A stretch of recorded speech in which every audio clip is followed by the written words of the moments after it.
What the hell are you barking at out there, Maggie? Bang.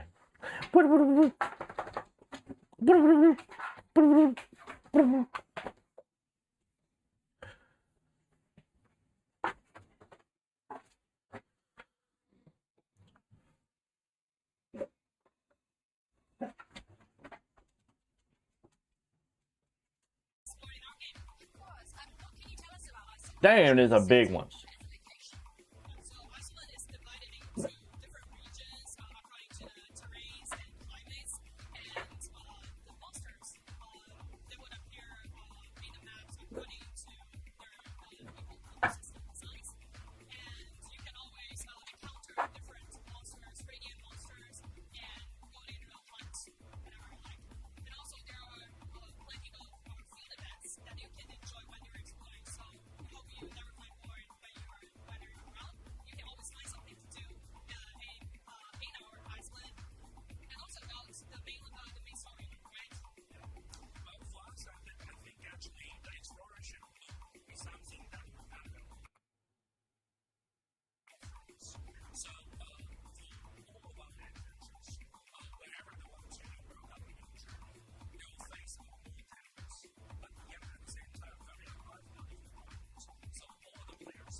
What'd you do? You broke your head.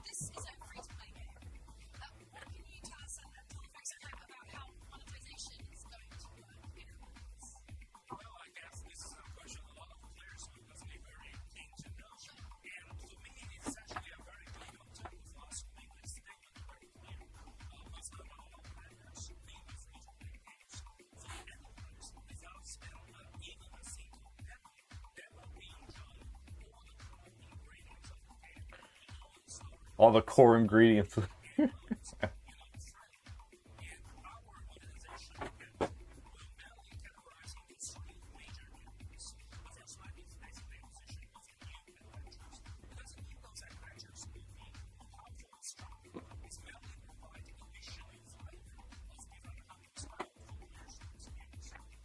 Mm-hmm.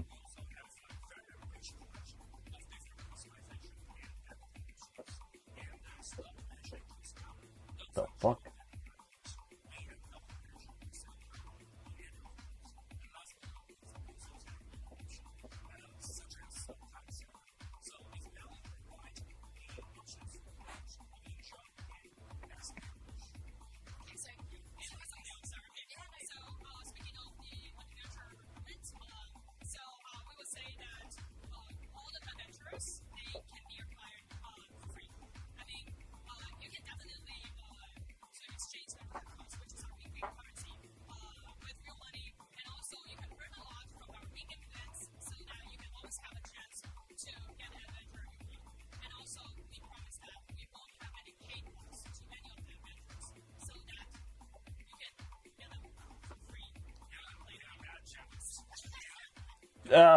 Oh, what the fuck, bitch? Yeah, right.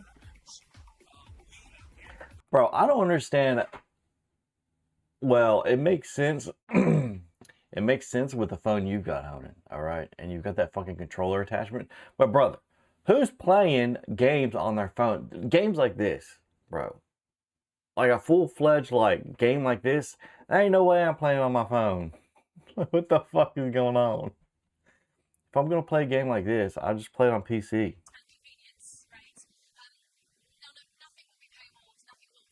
Dude, that's true, bro.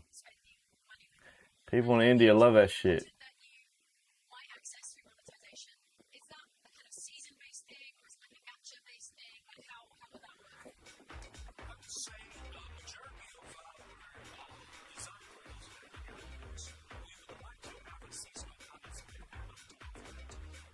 If we're too poor to get a PC.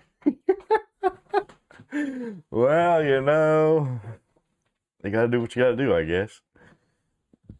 I wonder what the most popular phone is in India. This is a pre-show, by the way. I assume it is. I don't know.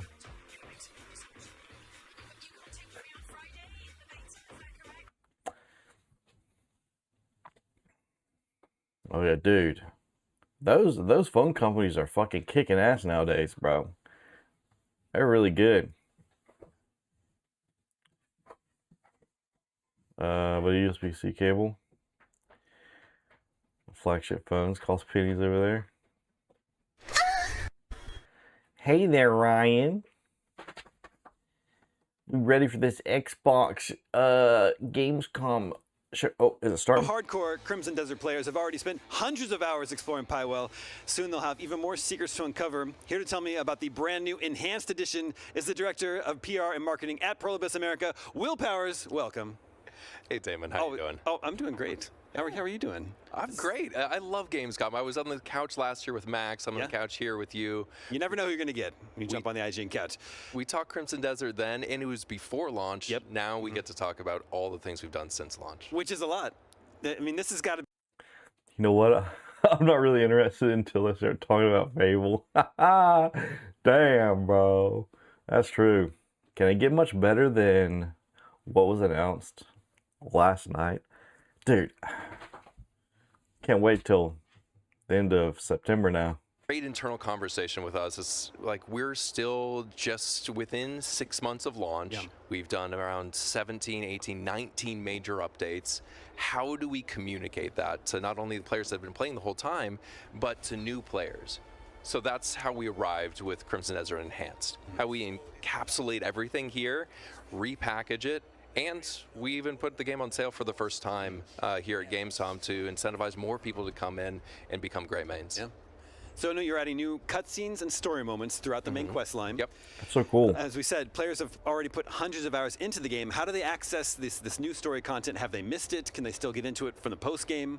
Yeah, so story, we're not calling it an overhaul by any means. This is to supplement. This is to create a greater through line of the narrative content. So some of the things that were a little bit more subtle, maybe in some of the codexes or lore, we've made the subtlety a little bit more overt. So that's in order to enhance and bring more immersion into the gameplay experience. But you'll see those throughout. And it's a little bit hard to quantify like the number of cutscenes and stuff because sometimes we added a singular line of dialogue into an existing scene. Sometimes we added brand new cutscenes. So it'll be throughout the experience. And Expanded customization, that's what I like to hear. Through the story. Like, for example, the head of our video department, Corrado, I think he said he's put like 325 hours into the game. So when he boots it up with 2.0, how will he access this new story content? I think that having something be disruptive isn't the approach here. Got it. This is not meant to be an expansion where you're like, okay, I'm going into the new story area. This is meant to be a supplemental experience. So we don't want you to feel like you've missed everything or anything if you've spent hundreds of hours, if not thousands of hours in the world of Pywell. For people that are jumping in, or for people that want to restart the experience, we want it to be a little bit different. We want to give them a little bit more and reward them noticing something new. Just these big AAA companies are just like, they're too big for their own good, so if they want to change anything, they have to go through like a network of people to change something. You've tripped me up. Yeah. I know. So I think that's what takes so long. Supplemental skills. We always bring something new to the table every time. There's a brand new water walking skill where you can run across water instead of sinking into it and swimming. But go into the skill tree. Under each of the different nodes, you'll be able to see how to unlock it, whether it's simply with skill points or abyssal points, or it's through doing specific things within the world. You'll see 8 new nodes for the players to be able to unlock brand new experiences. Well, the base game already had so many wild ideas and gameplay systems that you wouldn't expect. What's the most surprising addition in the Enhanced Edition? So Crimson Desert Enhanced, again, is like, it's the culmination of the past 5 months. But we wanted to as a studio, we want to bring the world of Crimson Desert to as many people, as many platforms, in as many languages I hope they as we can. fix the like So there's a DLSS huge effort not shimmer only to do additional voiceover with the grass dialogue for and like the narrative water, scenes that we talked especially. about That earlier, shit but fucking also, bothered me we so added much. 5 brand new fully voiced languages in this, as well as text and UI localization in Arabic. So You see German, Rockstar's French, apology. C What do you Spanish, mean? Brazilian Portuguese, and Japanese are fully voiced now, with a whole cast of voiceover What you talent. So want? that's a huge thing for globally for the game, is bringing this epic world and epic story to fans in their native language. We talked about how often Crimson Desert has been updated. Now that the Enhanced Edition is here, should fans accept the same cadence of regular updates going forward? Man. So I think this is a great transition point where we've had this great pace of updates continually expanding the world of Pywell. And now this with 2.0, this is all very purposeful in how we name stuff. This is very much a fully realized experience within the world. So while there still will be updates, What, they're apologizing I don't for the think leaks? the scope and scale and pace of them. No one gives a fuck. Will be Rockstar, you piece of consistent shit. past this point. So fucking What we're disconnected. taking this opportunity to do is shift our development resources from these regular updates to focus on the upcoming DLC. Which is still I planned thought they were for apologizing later for all the this shit It they've is been planned for later pulling. this year. We've said it's coming out in Q4 this year. Do we expect more new story content in that paid DLC? We expect to reveal more details at a later time. Well, we'll be excited to learn more then. Well, Pro Abyss has been so responsive and listening to their fans. A lot of these updates have been in direct response to fan feedback. Where do you look for audience feedback? Where are you listening to fans on Steam? The only on reason Reddit? these leaks are if happening fans because have, they're a shitty company. Thoughts, where's the best place for them to share them? I really think that's the reason they got hacked, because they're pulling all this shit with Netflix and stuff. First, here we go. Because I do believe that it's especially important, and the developers at Pearl Abyss have been very, very vocal in talking about how our company's founded on listening to community. The games we put out before this, Black Desert Mobile, on console, these are all centered around community, MMO experiences. So naturally, our DNA as a company is around listening to our player base. That approach was kind of the foundational approach of how we wanted to address feedback, both positive and negative, at launch. How can we continue to improve on the things that players love, and how can we make things that they're critiques on a better experience, whether it's a story and the changes that we've done with Crimson Desert Enhanced, or it's UI, well, this is just the things like that. We pre-show, turned right? some bugs into actual features with the aerial stab. So there are great examples that new of Xbox how looks sick. where across the internet in all different languages. I think that the difficult, I'm noticing something new, but we don't want you to feel like you've missed What new Xbox? content. Yeah. Or Systems that you wouldn't expect. there's a epic continually still will be up out in Q4 this year. Do we expect more new pull through, but listen to fan feedback and have that augmented as long as it's very true to the DNA. Scott, you got something you wanted to share? I do, Henry. And What the fuck? Why am I watching the wrong stream? our fans will be able to pre-order the That's what 25th you meant. anniversary collection of our device. Amazing. Let's go. Okay. Whoa, Very that's nice, like the very fucking nice. OG Xbox. Right. But there's one more. Well, there's addition. a little bit of additional details. I'm there. an In idiot. addition I'm to the pre-order tomorrow. wrong Some of our most loyal thing. fans would have already received an email this morning with early access to pre-order starting today. No way. Where was my email? Yeah, you should check. Nobody's buying okay, shitty later, Xbox. Later. We'll do that later. Sorry. That's amazing news. So check your emails as well at home. I'm kind of retarded. Maybe you're one of the lucky ones, but Sorry, if not, yeah. check back with us tomorrow. I saw you can link get your own one of something. these, which, yeah, I'm gonna have to do that. Earlier. Is there anything else as I well ignored that it. is particularly exciting about this collection for people there's- that are pre-ordering? There's one more fact to share, Henry. In addition to the console and the controller being included in the collection, pre-orders will include a copy of Halo Campaign Evolved in the box. Yes. back where it all began. I mean, No I love one Halo. I love the controller too. cares. Is it possible for someone to be able to purchase I just the definitely controller bought it itself? now. Absolutely. Again, starting today, customers and our players can choose to pre-order that device, the 25th anniversary special edition controller, starting today. Nice. I think I will have to because I'd want a second one to go along with the console itself. Unbelievable. Okay, everybody clear your calendars for Shut up, tomorrow Ronan. to get your pre-orders locked in. You don't want to miss it. But why don't we talk a bit more about this? Just I thought you were stunning linking because you hardware. sent it Well after done, guys, by Ryan the way. was talking about the First of all, why don't you apology. tell I me thought it little was bit about a what the video inspirations behind about the anniversary collection. apology.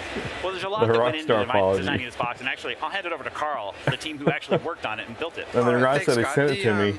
Yeah, so we put our heart and soul into this design. I mean, going back 25 years, it's a pretty special moment. We wanted to create a product that was reflective of the journey we've been on with players over the past 2.5 decades. And so we started with the material.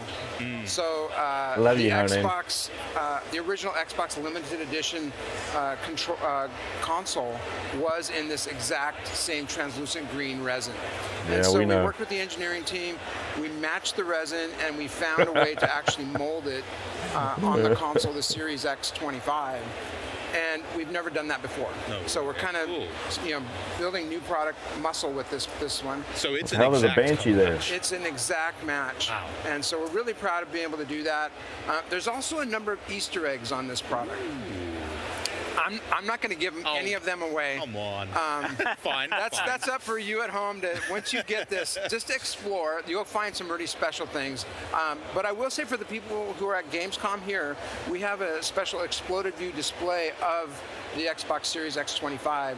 And on that one, you can see around the fan shroud Master Chief's helmet. He's molded in. It's special. Sick. Do not do this at home. That's right. That's right. Do not Take our explode your word for device. it. Yeah, Especially there. Do not open the device. Do not open the device. But for those of you at the show here, you can check it out.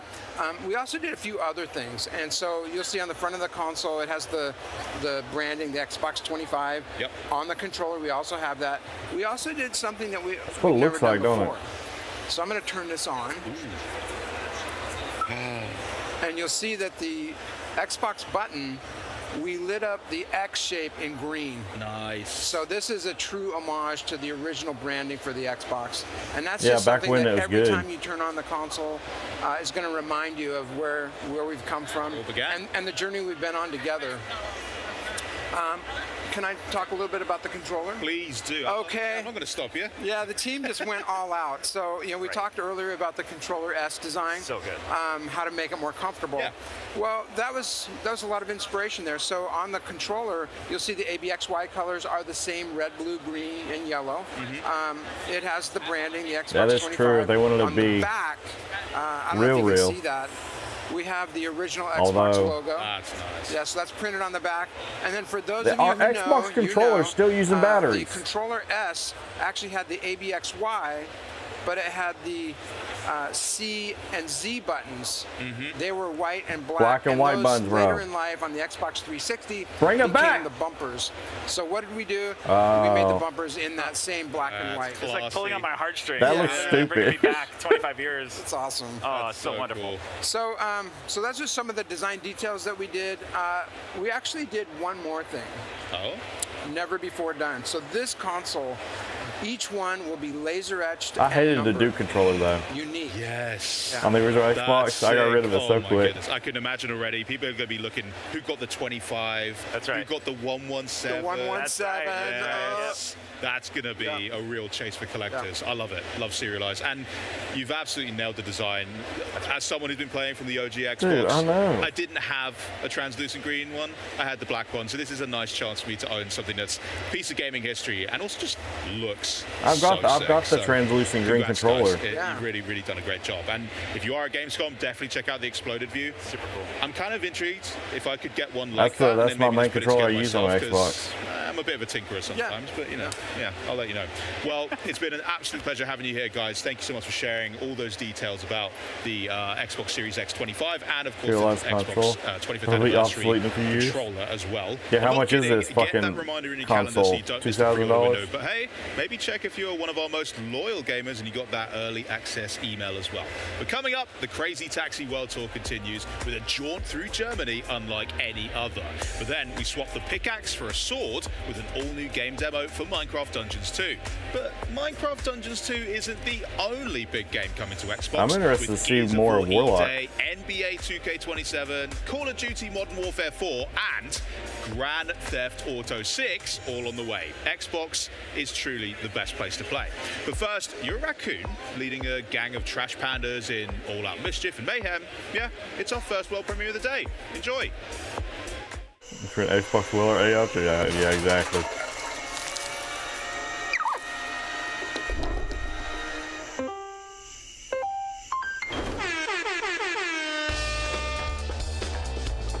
Alright, well.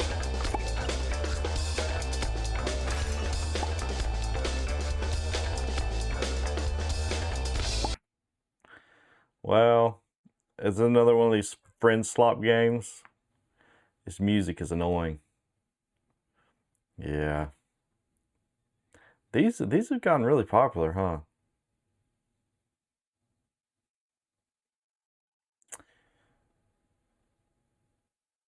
I mean, yeah. I've been wanting for a while for them to come out with like good, like more co-op games, because I feel like there's hardly any, but this is not what I meant. All these friend slop games are just weird. I don't know.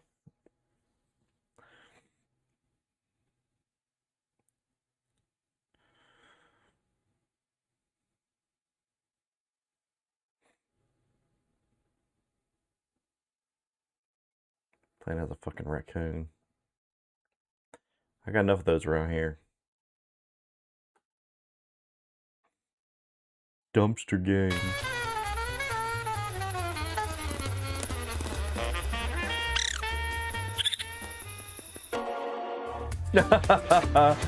Well, Germany, I'll let you, land of enchantment.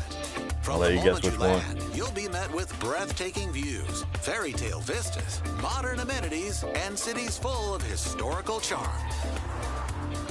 And there's no better way to explore this vibrant land than by Go to car. hell. No, we are, Rob. Villages, modern art, delicious no. sausages, fantasy castles, The deepest, magical darkest holiday part. markets, and pointier castles. The charm and atmosphere of the natural beauty is only beat by the colorful locals you'll run into along the way. These interactions can be quite magical. Naturally, no trip to Germany would be complete without a visit to the famous Autobahn. So, what are you waiting for? Explore Germany today. Auf Wiedersehen. Okay. Crazy Taxi's cool, but the music is what really made it, I think. Of Minecraft Dungeons 2 at Gamescom, right here at the Xbox booth. It's a beautiful And I wasn't scene like a with the huge seasons fan of changing as Crazy fans Taxi. It was wait their just a turn fun to get arcade game. hands-on with the demo. You can see the booth is celebrating the brand new dimension for Minecraft Dungeons 2. Look at that her was announced necklace. last week, known only as the gameplay, and there's no waiting in line for you. Charlie's was got that? the controllers warmed up and ready for a live playthrough with 3 of the minds behind the game. Charlie, take it She away. is When it real baller. premiered back in 2020, Minecraft Dungeons was called the perfect introduction to dungeon crawlers for beginners and a breezy adventure for veterans, What are and we watching, a great bro? couch co-op too. So here to bring us the next chapter in Minecraft Dungeons, please welcome Minecraft Dungeons 2 creative director Mons Olsen, executive producer Andreas Skoglund, and production director Nathan Rose. It's lovely to have you here, guys. Collectively, how are we doing? Thumbs up? Doing so good. Thank Really you. good. Yeah. Thanks for having us. Amazing. Right, so Mons, I'm going to come to you first, and I'm going to ask you potentially the most important question of the whole day, okay? what kind of game is Minecraft Dungeons 2, and how does it build upon the world of Minecraft? Okay, so Minecraft Dungeons 2 is an action RPG set in the world of Minecraft. Really? You I never fight, played the dungeon familiar ones. enemies and new enemies. You collect lots What's of treasure, and you can do all it's of like that a top-down together. So you play Minecraft? up to 4 players, either in couch co-op or online play, or just mix the two together. And co-op's a huge element of the It really title, is, right? yeah. Amazing. And we're seeing such amazing footage here that we've it's seen already. But Diablo-like. one of the That's things I really interesting. want to dive into, because we have a live demo today, how very exciting, is the character customization, because this has evolved quite a bet she bit loves since the Velgard. previous title, right? Yeah, so we're seeing the new inventory here. There's a few things that we have done to it. The armor slot has been split up into 1 from the first game, into 4 slots. This is kinda cool. Chestplate, leggings, and boots to Just match like Minecraft? regular Minecraft. Yeah. And more loot gubbins to Exactly. pick up. More loot, Yeah. more ways to customize. Exactly. We've added a new item slot called Yeah, I've got a talismans. guilty pleasure for these kind of Talismans games. give you passive bonuses that specialize you in a particular playstyle. So if you Let want me to get all the customize your loot. playstyle, you equip these. You see that some of these have experience, so if you go up to one of the equipped ones, they level up with you. So as you play the game, okay. as you invest more time into it, these talismans upgrade and become stronger.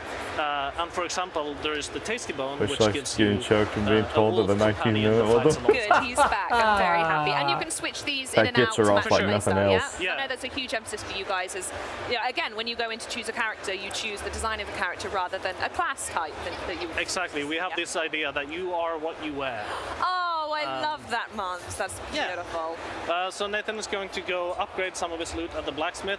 Some of these have slightly lower You don't item power, understand so white if you just want to bring them up, Beef them up. then at the blacksmith you can also I can like totally see her saying that. the gear spawns with random effects, and you can swap those out as you like. Okay. So you can I spend mean, the she is special wearing a currency choker. on the Echo. Has a little bit of everything set up. Okay.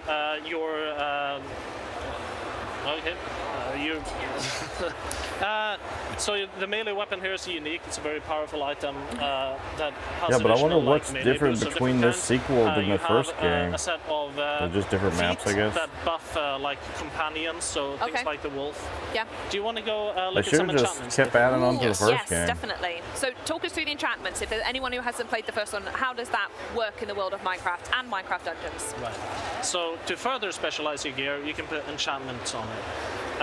So you collect enchantment books out in the world. This is a change from the first game, Of course, yeah. where you had enchantments built into your gear, and now instead Oh, yeah. you collect these books and you can apply them Soft as many spot times for as you like to whatever Minecraft. gear that you like. I do So, go back wonderful. every once in a Nathan, while and take play your pick. Minecraft. Okay, I'm gonna go with Inner Mines on my main hand weapon. And what does that do? Weapon attacks deploy 2 You know, I've mines been that playing explode in Power World. proximity. Ooh, that does sound very good. Great ag control on That game's really good, actually. So now, whenever he does jump attacks, also new to the game, Ooh, okay. or combo attacks, swing multiple times, Ooh, that looks awesome. then you'll see these enemies pop up.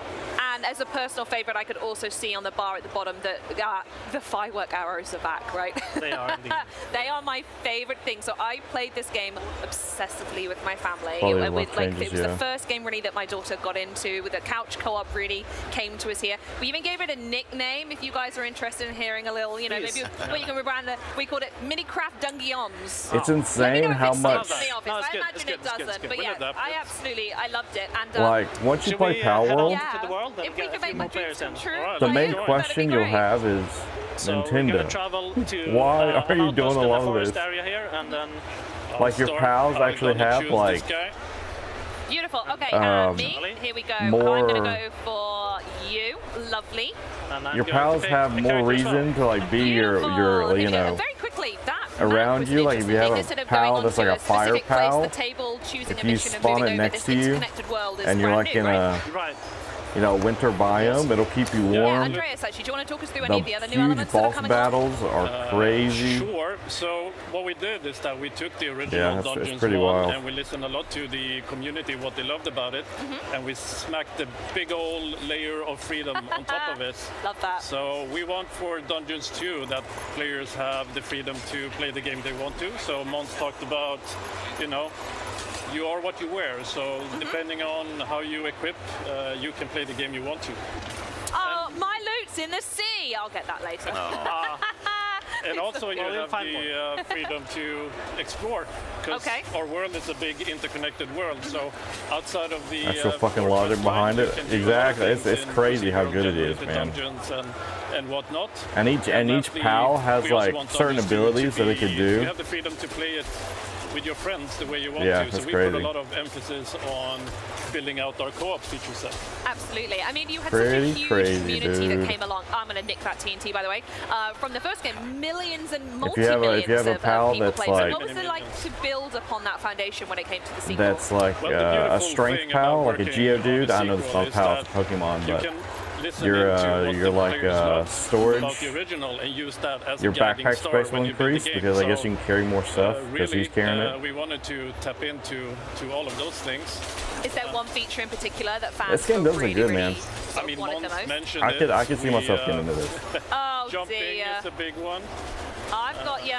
Someone But protect all in me. all, we really For a lot of want, people are hoping that Pokemon wins the and game to Waves be becomes approachable more for new survival-like. players to the sub, Hop on Power to the World sub, train. Now that being Minecraft said, like there's a genre lot of here. things Uh-huh. Power but World also have does a that lot I'm of not depth really to like. returning players. We have The good we thing- have actually the mini inventory that we could show off. The which mini is, inventory. The good thing with Oh, look at Pokemon So, is like the formula Hold on, always what do I stays the press to get that? same. the D-pad up. So you kind of like. Yeah, so in the first game, I kind of you find had comfort to in the inventory management. familiarity of like Pokemon, and I know like you Yeah. know And that was what's gonna some be going feedback from on, the but I just community wish they that would we add really took more apart.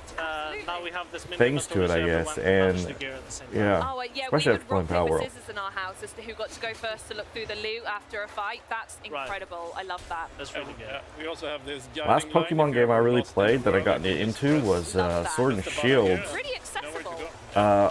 Arceus or whatever the hell it's called looked pretty good as well. I need to play that. I'll probably play it on That's an another emulator. fan favorite. It's usually a Mons move. And another improvement in this Are game they just gonna is, sit here and play this if game? multiple people revive at once, you revive faster, so that Oh, was something amazing. we were doing there. That's really cool. I also wanted to ask as well, so I'm looking at what I've got equipped down here. What's this candle? That's the creeper candle. The creeper candle. So, like a creeper, it explodes, so you Uh-huh. put it down, and then after a little while it explodes and it takes a bunch of enemies with it. Okay, perfect. Right, I'm going to test that up on the next adventure. Yeah, that we have. no. In fact, I'll tell you what. While I'm waiting for some. They full really innocent need to have, fools like- put my creeper candle on. Let's talk a little bit more. And the way you find about Pokemon as well. discovery and I feel like exploration Power and World what does it makes this so game much fantastic better. as You well. actually feel What's it like to expand this world even further for fans, Mark? you actually feel like So we just the walked past legendary this, doorway, pals are we like didn't enter these it, big and that leads to a randomly events, like generated this dungeon. huge ass like Oh, water okay. creature And so you that's can like enter those, towering, to find, huge, special currency, these echo shards that we use for enchanting stuff like and that that's creating all the scattered matches. around the world. You Yeah, can it's also crazy. get that currency Crazy by stuff, man. defeating soul corrupted mobs, Okay. one of which we see up here. Oh, it's this guy. Yeah. Oh, I'm Yeah, I wish they would definitely keep adding dropping a on. candle I there. wish they Watch out, wouldn't get lads. rid of like certain mechanics they'd add them and then like get rid of them. But I think we should be Nintendo does that a lot, Nice. not just with Pokemon, with Oh, what don't you dig? you see with Great work. Mario, Zelda. Wonderful. Okay, and so we're just gonna walk up Yeah. this tower and find the. Dude, Who's more gonna be games need to be up? couch co-op, dude. And yeah, this game looks like Okay, it'd be alright perfect then. for that.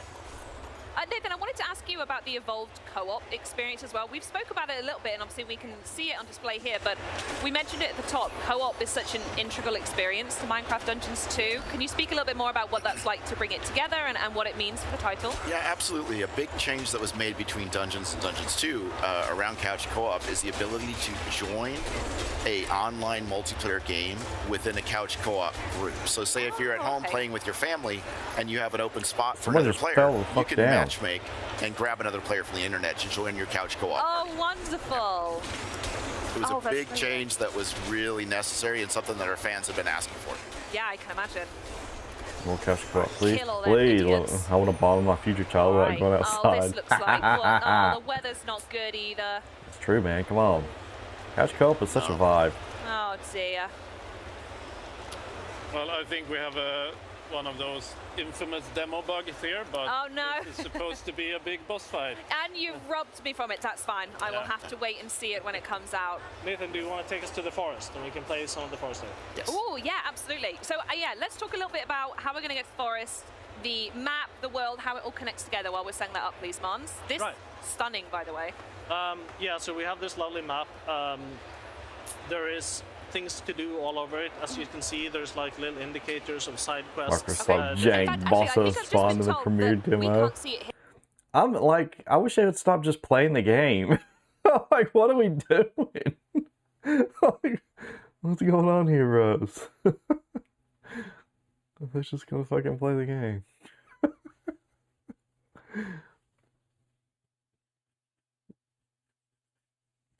At this point, they're just chilling and playing.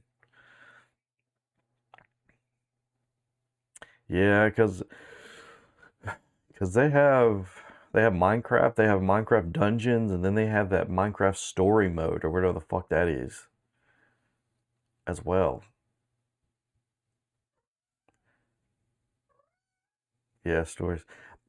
You know, I played Minecraft so long when they did that stupid fucking merge with Mojang.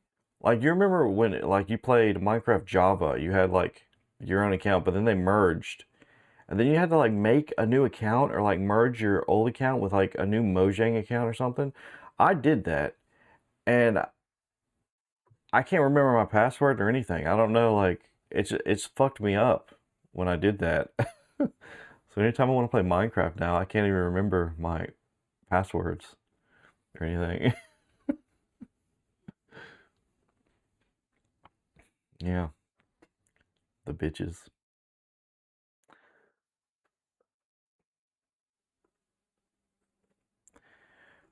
W, you're not going outside and that's what you want.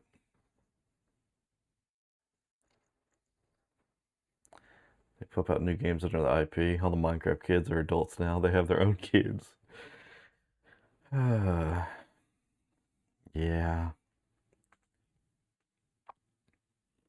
I think, is Roblox more popular with the kids than Minecraft? I wonder.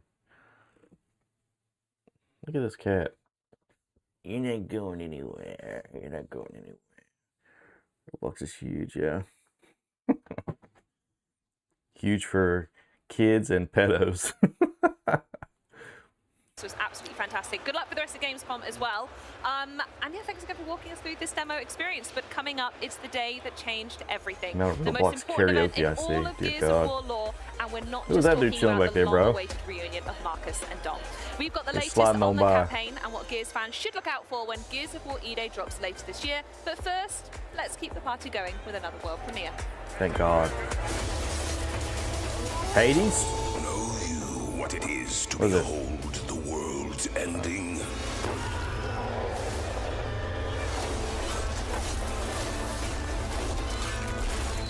To know the hour, the blood, the flame.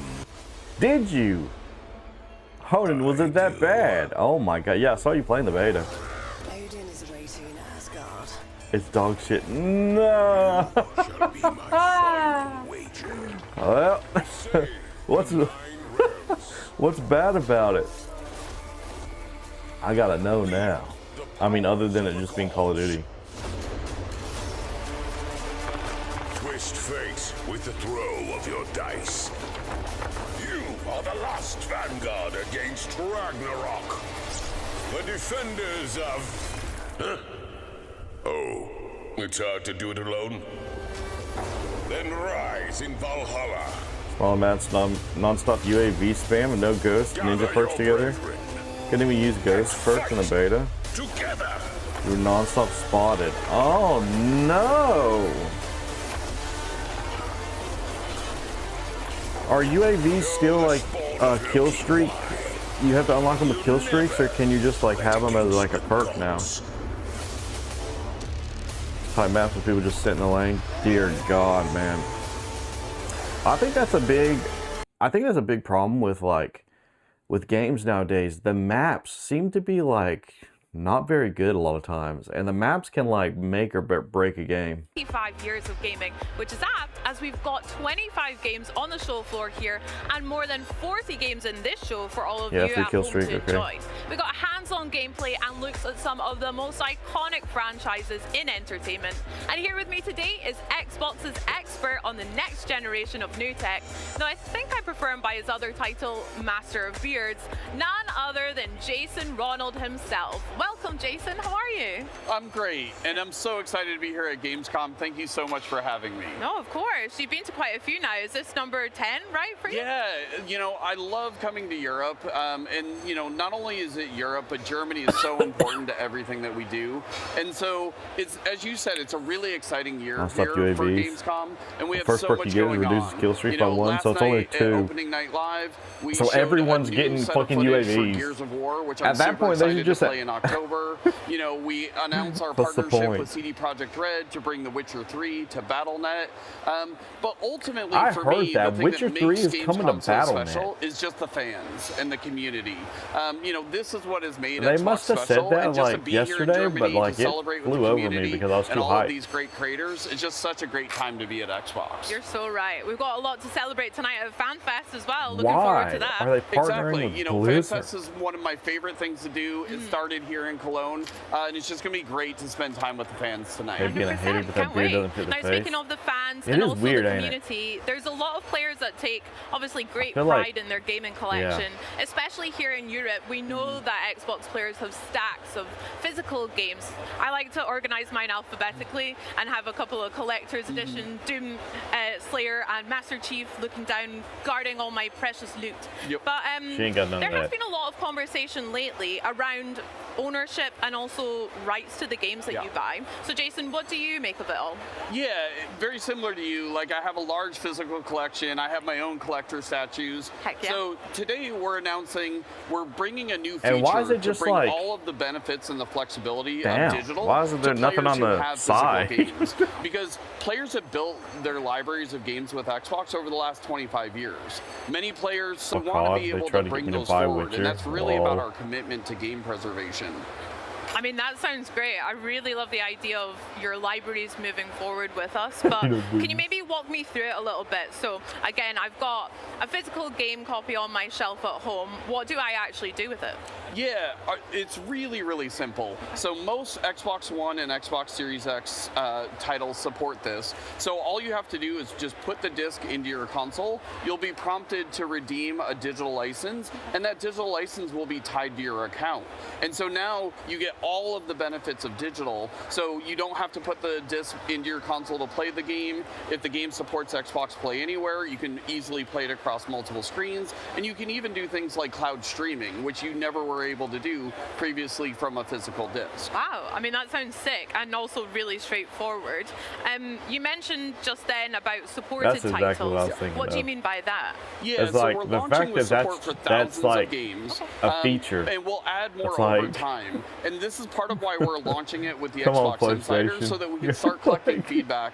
And you'll see improvements over time. But this is really just, when you think about working with thousands of games across 25 years of Xbox, very similar to how we did brought the original Xbox games Bro, to I PC. can't believe We're just really there's focused not gonna on be giving any you more flexibility and giving more you more ways to physical play the PS games that you've had, PlayStation you games bought from after Xbox what, over many 2028? years. Awesome. Sounds like a lot of ways to play. And with this new Sony's feature, doubling down on it nothing's been too. They're like, taken away yeah, sorry, here, right? but No, not at all. Your sticking with it. physical discs continue to work as they always have. They better you can hope display to- them with your collector's editions and just celebrate your collection. Sony's and it's dead, really bro. about adding more Like, flexibility they're in and trouble. providing more choice for you especially as a when the player. PS6 comes out I and mean, it's I over love that. You $1,000. mentioned having Ain't a nobody gonna collection fucking buy that that. Just spans fucking buy loads of PC, years. bro. I know for sure I've got a game or quite a few that I would never ever want to get rid of. And as we approach Xbox's 25th anniversary, what are you hoping that players take away from this? Yeah, for 25 years, players have invested in Xbox, and the players have really been what have made Xbox special. And so we're really focused on how do we honor that as we think about the next 25 years of Xbox. And so we just really view this as another step in making sure that your library is protected. It can move forward with you as technologies and formats change. And we're going to continue to invest in game preservation and adding new capabilities just to make sure that your library continues to get better as technology evolves. Oh my gosh, sounds awesome and also very exciting as well. Well, Jason, thank you so much for joining us and sharing that with us today.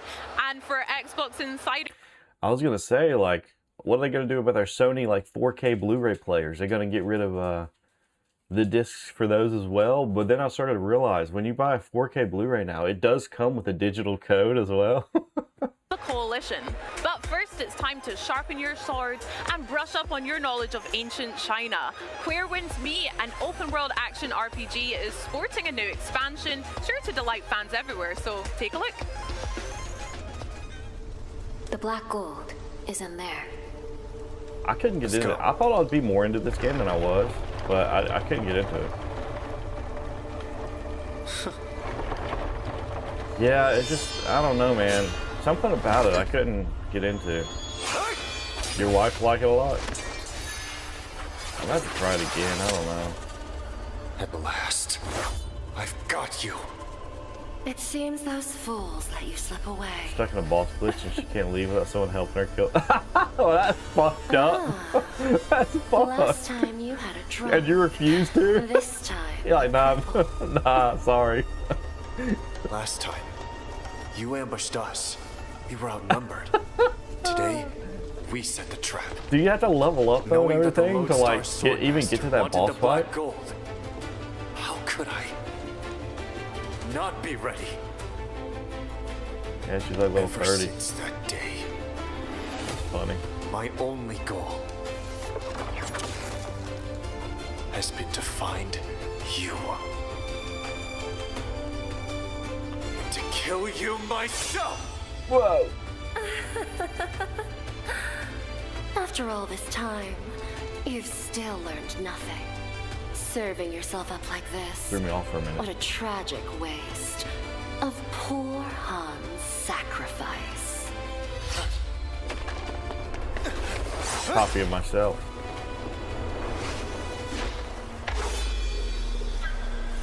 I don't like Kung Fu. Yeah. I don't really either, to be honest. I don't either.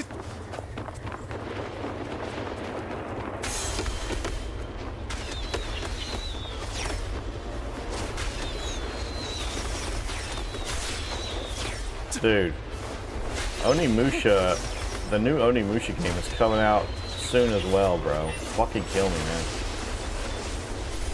Whoa, whoa, that's cool, bro. That's pretty cool.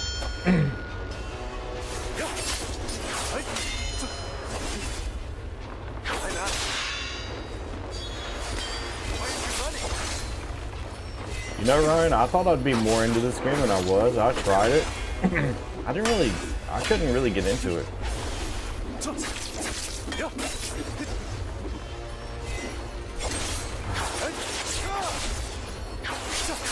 Try to read the words, Heavenly Demon Sect, Poison God Clan type shit. Yeah. Yeah, I don't know. Yeah.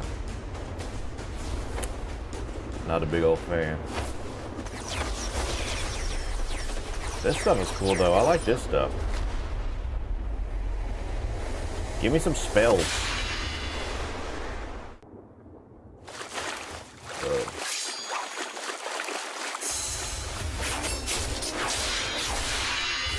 It reminds me of that one boss fight in Elden Ring, where you get transported to like a moon place, and the moon's behind you, like this. You know what I'm talking about?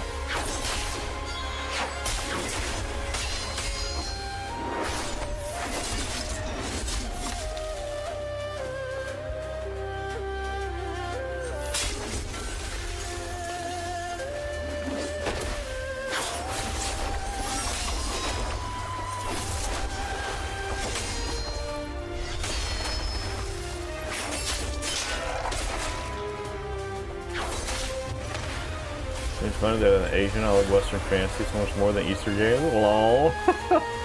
You're a fucking weeb for Western culture. I think it's funny that the way like a lot of Americans see like samurai as being like super badass, a lot of Japanese people see like cowboys and stuff as the same way. And actually, a lot of Japanese like movies got remade here in America, but as cowboy movies.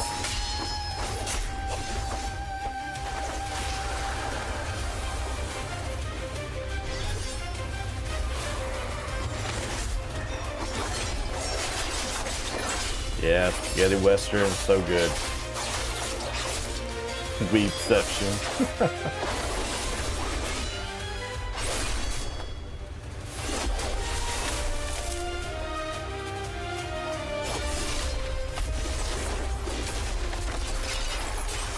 Am I supposed to be impressed with this stuff? It just, I don't know. I don't know, man. He is definitely farming. It does look badass. I mean, just look at it, but at the same time, at least she's hot, I guess. Who's this bitch in the fucking chair helicopter? The Skyward City is moving. Artificers, what do you want? I see now.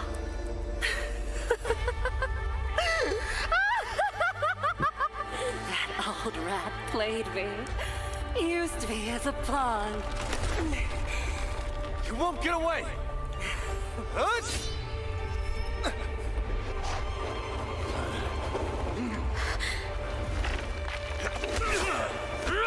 If we take flight, the black gold will destroy the city.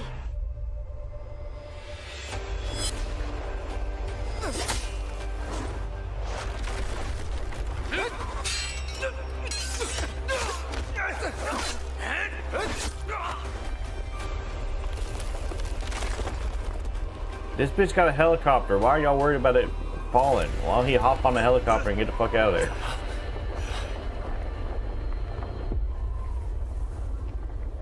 Worldwide players, over 100 million.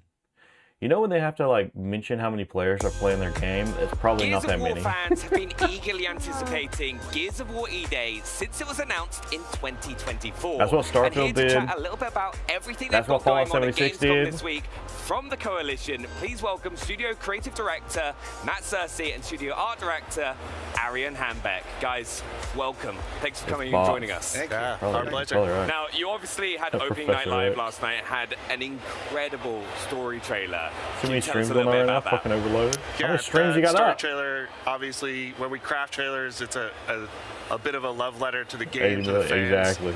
And with that story trailer, we really wanted to show off some new elements from the campaign we haven't been able to share yet. Obviously, Vrak at the beginning, but also our story is about, the origin story of Dom and Marcus and Bravo Squad. But there's so many more characters in our story, and they all have character arcs as well. So we got to show a bunch of people that are there fighting alongside you in E-Day. Yeah. Now, you mentioned Vrak, right? Can you tell us a little bit about him? Because he looks mean. Yeah, he definitely is, yeah. So Vrak is a Locust commander, in the Locust army. If you look closely, you can see that he's got a lot of shit going on his face. He's missing an eye, he's got burns on his arm.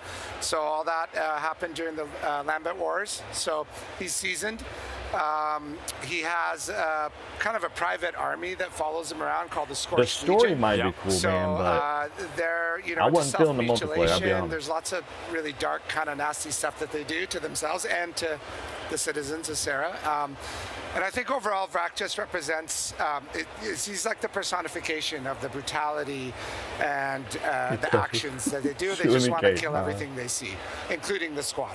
Yeah, he, honestly, when he was just pouring that emulsion over people, I'm just there like, that's horrible. Yeah. But also, some of the weaponry and stuff that comes from that squad looks so fun to use. Absolutely. Yeah. And I saw The Witcher was streaming as campaign well. is a huge focus here at Gamescom. They're doing it at the same time as this. Can you tell us a little bit about what people are going to be able to play when they come and play on the booth? Yeah, for sure. So we have a little bit of our beginning of Act 2. So it kind of starts the morning after E-Day. The squad has just come together, armored up, Well, and I they get sent on their first mission. So we get to play a bit Warlock. of that. It's got this classical kind of gears. You're supporting another Let's see squad, that schedule you sent me, going honey. toe-to-toe with the Locust. Let's see. And it's actually a subsection of the campaign preview that we just got to see get released online. A bunch of video and press coverage of that came out, which is a little bit larger. That goes a little bit past what we've got on the show floor, but everybody here gets to get their hands on it. They get to hang out with the squad and some fun new characters as well. I actually had a lot of fun this morning watching people like Shadows and Hollow who were playing early. I was like, it looks so good. But all through the background of this mission, we can see a lot of the kind of details of the city of Kelowna. Can you tell us a bit about what people are going to be able to see around the world to kind of really help build that environment? Yeah, absolutely. So for the first time ever, you're playing a Gears game in a city that is It's been a alive. while. Yeah. You know, every other game has been destroyed. Everything's been destroyed. So that provides some really interesting opportunities and challenges. You know, we really need to think about what was happening in the place when this event happened, and life just got suspended, you know, in one shot. So I think fans, when they play the game, they're going to be able to there's lots of storytelling from something simple as a piece I of just paper on hope the the ground, OG what's fans written like on it. I wasn't really into the multiplayer, but I didn't play the there's a multiplayer meal back that in the someone day, was so maybe I eating just when didn't the locust understand came it. out of the ground, to more complex set But pieces it was where like, there's a bunch I of dead don't know, man. bodies and maybe they got dragged somewhere. was So rough. I think, you know, it does pay to slow down just a little bit. The campaign might be while good. you're playing the game and Campaign look might be around real and good. just really take in all the detail that we've really loved putting into the game. You can also see in shots like that where you get glimpses of this whole city, which we built. We built the whole city, which is really cool. Not And there's English. this battle going on everywhere, right? section. So you see helicopters go by, you crisscross with other squads, which is what's happening in this mission. Just this kind of vibe that there's always a battle sort of raging across the city and you're just weaving your way through it.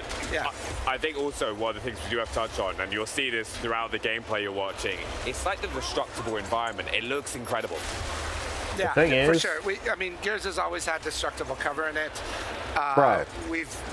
That's one art that needs to be brought back in video games. Fuck the graphics fidelity. Fuck it. Fuck ray tracing. Bring back destructive environments. I want to fucking blow a hole in walls. I want to be able to like put C4 on like the beams of buildings and watch it fucking come tumbling down. Come on, brother. 9/11, not like that, but you know what I mean. Watching right now is single player, but Gears fans always want to know about co-op. Yeah. Can you tell us about that? Hey, yeah, of course. So co-op is near and dear to our hearts. I think it's one of the unique things that Gears has sort of woven into every part of it. You know, our story is about squads overcoming overcoming the odds together. We've got modes like Horde Siege that are about multiple squads of 4 coming together. Of course, we've got PvP, which is 4v4. So campaign's got 4-player online co-op, 2-player split screen on console. All 4 players in the squad are playable, 4 characters. And I think it's one of those games that it plays great on its own, but it just sort of comes to life when you're there with a friend, you know, your ride or die buddy like Marcus and Dom. A lot of our mechanics sort of come to life a little bit more in terms of our enemies, obviously DB&O and a bunch of other stuff. It's a great experience. Yeah, you see it a few times. Like, Are people leaking the Witcher 3 Songs of Past gameplay before it's out? They may be running a new path tracing. Witcher 3 Songs of the Past expansion gameplay at night looks gorgeous.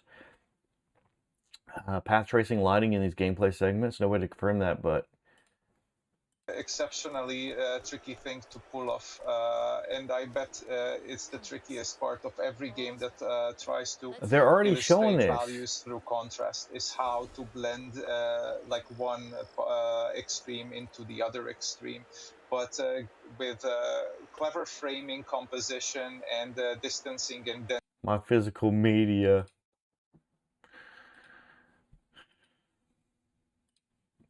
You know, I do love digital. It's convenient, but leads into this other part of Act 2 on the other side of the stadium that you catch a glimpse of in our campaign preview, where the world just like opens owning up my a little stuff, bit. really.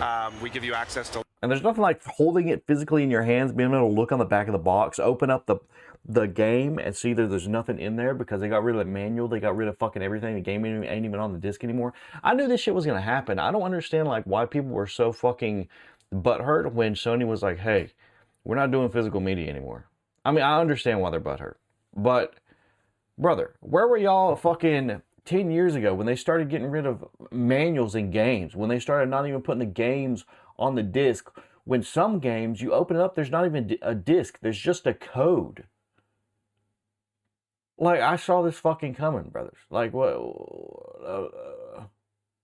This has been coming for a while, and there's no point even to buy physical anymore. What do you get with physical? There's no reason to buy it. You don't get anything in the box. You don't get any cool goodies like you used to. You don't even get a manual. Like, and they can say, well, I want to be able to have a hard copy so I could, I can play it whenever I want, even when the servers go down and Sony can't take away my copy of the game. You still had to connect to the internet to fucking get the updates to download half the fucking game because it's not on the disc. So it, what? What the fuck are you talking about? See, oh, they already showed that. Okay.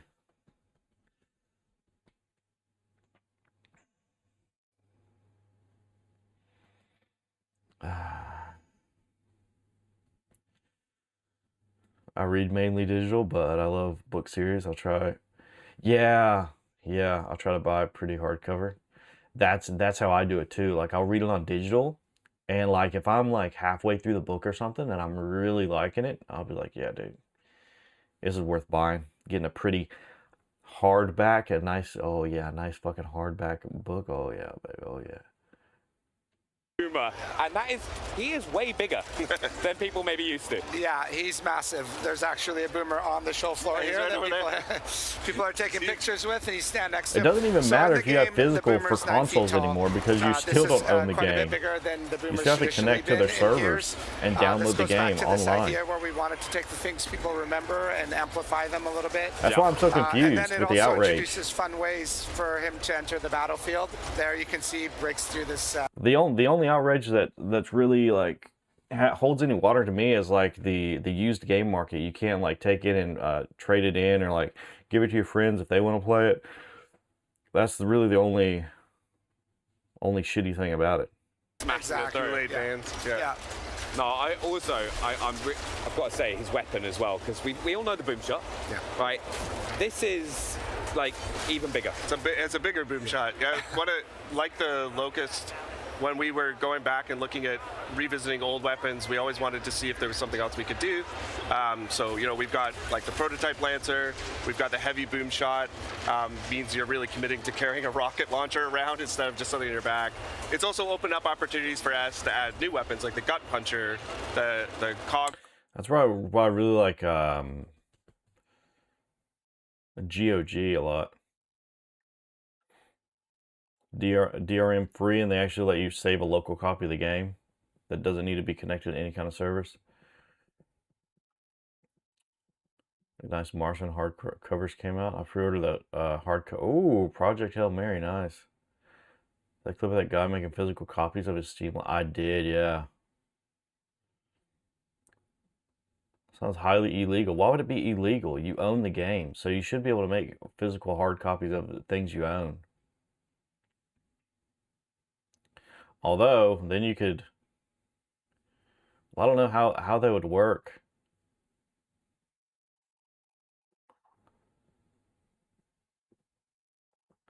Would you still need to be connected to the internet in order to play them, though? Or is it like an offline thing? I see that only work really well if it's Steam. I don't know. You can literally do that now with a USB stick. I did back transfer games between PCs, yeah.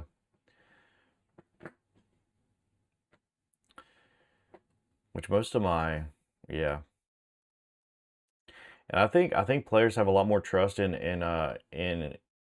Steam than they do these like Xbox or PlayStation, just because Steam has been very pro-consumer with pretty much everything they've done. They've put the players first, and just players have more trust in Steam than other platforms like Sony.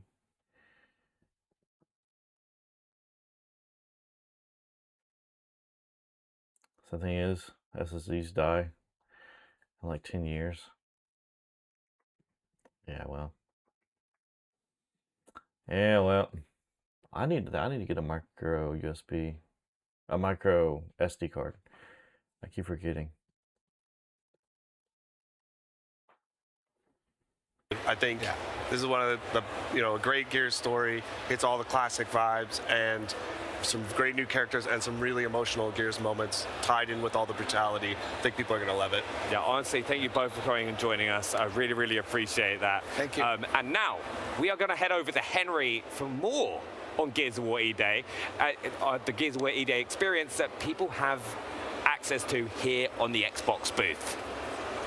Well, welcome to the Gears of War E-Day here at Gamescom, where I've actually got artist Luke Priest with me to discuss the incredible eye candy is on display behind us. And thanks so much for joining us, Luke. Thanks for having me, man. Welcome to Gamescom. It's your first time here as well, isn't it? It is, yeah, it's really cool. It's a pretty special way to kick things off then, really. Yeah, definitely. Why don't you tell people at home what it These is things that are tacky. you do? Yeah, so I'm an illustrator. I'm based in the United Kingdom. I've been working with the Coalition for many years now on all things Gears of War. Obviously... What the fuck is this? I'd fucking deep throat a dildo. I don't give a fuck. Okay, well. Just a bit about this partnership. Yeah, so we partnered with Gibson Guitars, the amazing people at Gibson. Yeah, and they sent us like these guitars. They turned up and they were like from the factory, so they didn't have the art on, and then my job was to paint this artwork onto the guitars. So. And if you don't know at home, these are particularly tasty guitars that Gibson sent you, because we've got the SG over here, the Les Paul. These are like iconic. Oh, I've got some clips of you, Ryan. Best believe. Amazing. Can you tell us a bit then about the design? So what inspired you to really lay down this artwork on top of these guitars? So what we wanted to do, All right, we don't need to hear him talk about how he made the art for these guitars. They look tacky. Corona with the moan. Bye, off. Who would want something like that, man? I don't know.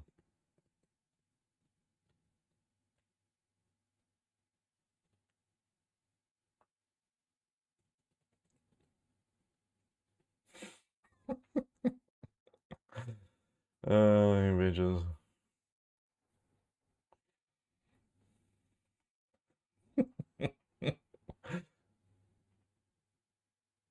He's selling it or just showing it off. We all forgot about it in a few minutes. Yeah, dude. What is he saying? She's like sort of more like kind of sad vibes and yeah, you know, so it's just like... Okay, he don't even know what the fuck he's talking about. Gives off more sad vibes and yeah. It's like, what the fuck are we doing here, bro?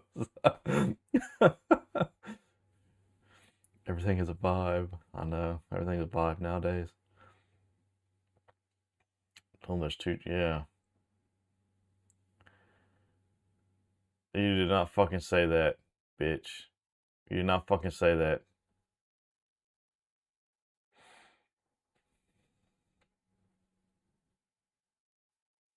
Bitch. Wait, yeah, you did. See, I've completely forgotten.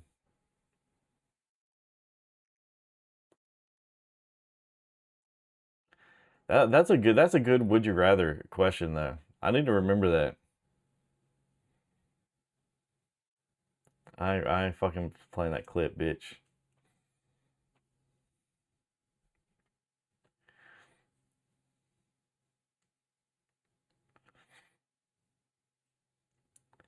I ain't sitting on the dildo, that's for sure.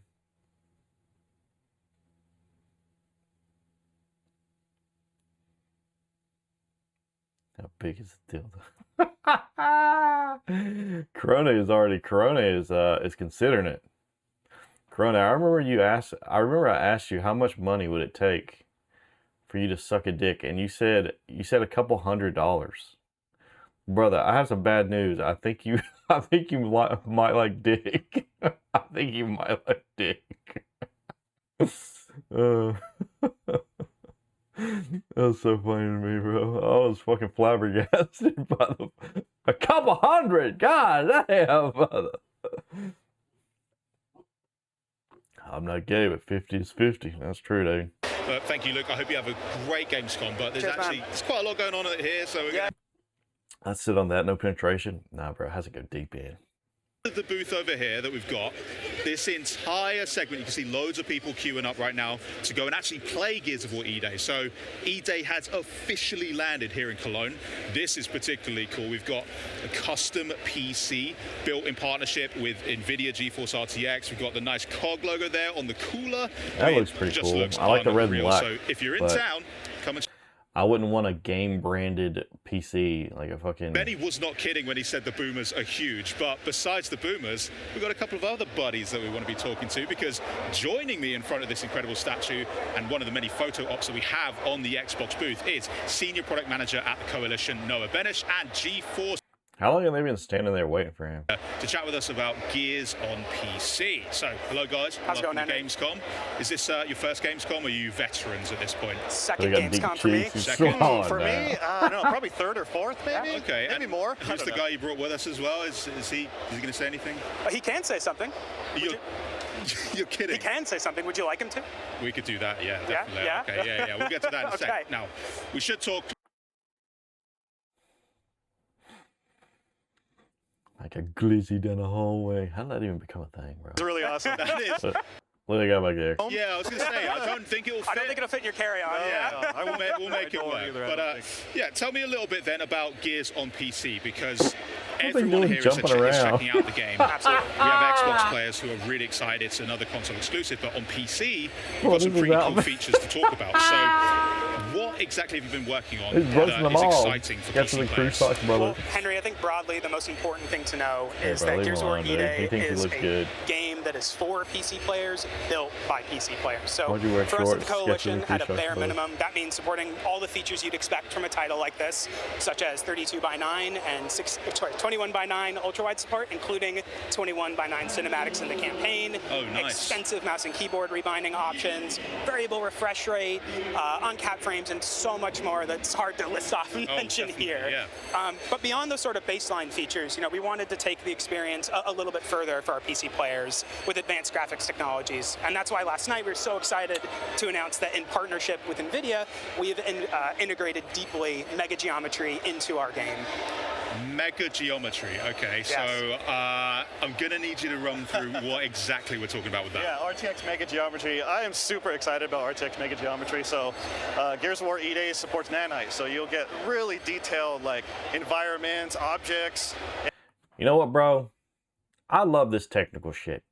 But I feel like developers focus way too much on this nanite technology. You can see the fucking granules of fucking sand when you're fucking walking on the sand. It actually fucking moves with your feet. Brother, nobody's gonna notice that. Nobody gives a fuck. Focus on making a good fucking game. How about that? And stop worrying about these fucking granules of sand. How about that? That's why games suck nowadays. Dumb bitches. Yeah, okay, cool. Everyone's on board now. Great. Well, thank you so much for chatting to me, guys, about everything here. Of course, that's not just what's going on here, because in the actual play area, people can check that out too, right? Absolutely. I mean, better than talking about these features yeah, is and that's experiencing another them for thing. yourself. So you and everyone else here at You know when they talk about it and they talk about how amazing it is? They're trying to sell you. Oh, trust me, it's amazing. Trust, you just gotta believe me, man.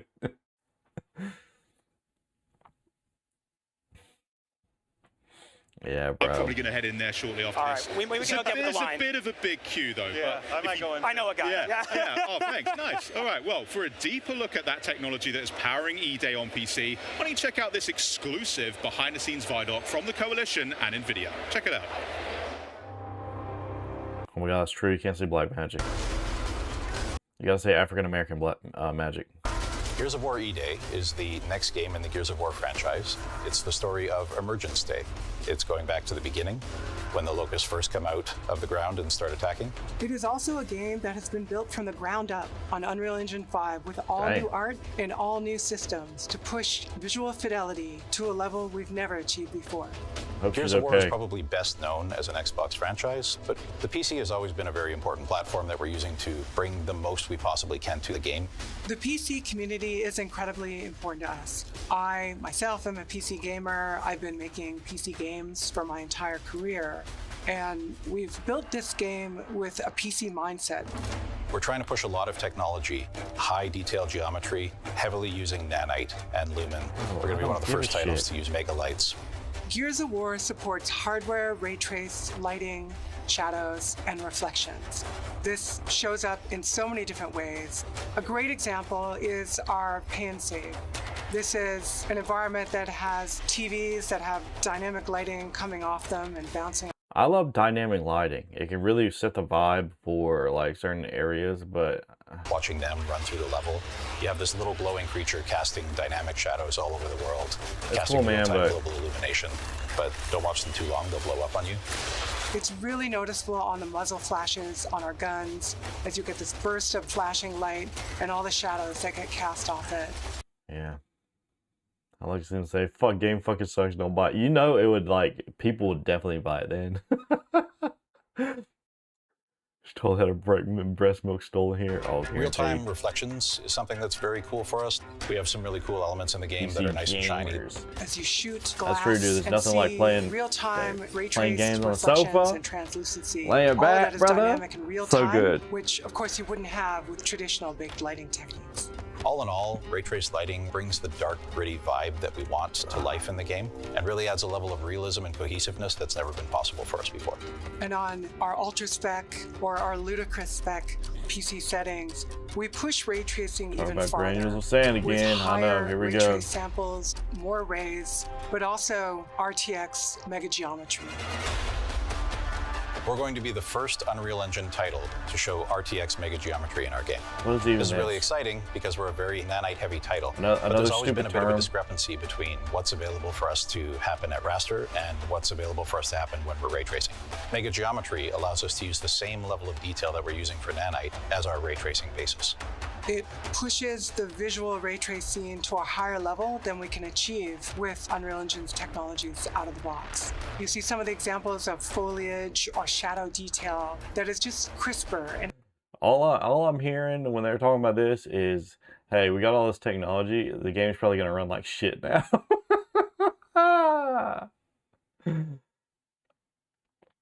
Love getting flashbanged by the sun after being in a dank crypt. I know, bro, dude. I first walk outside in the morning, it's like I got it. Oh. Yeah, it's like a fucking flashbang. So someone who's had, yeah, it definitely does, doesn't it? That's what I was thinking. She looks young and old at the same time. Mega geometry dynamic lighting will make your wiener look bigger too. Just wouldn't be possible to do if we were working at full resolution. It's something that allows you to take a lower res image and then using machine learning is able to upsample that to a larger image without really sacrificing the quality. We know what DLSS we is, also brother. support dynamic multi-frame generation, allowing you to push to the highest frame rates possible. And it's so important that Ain't it crazy how DLSS can make games look better than native resolution?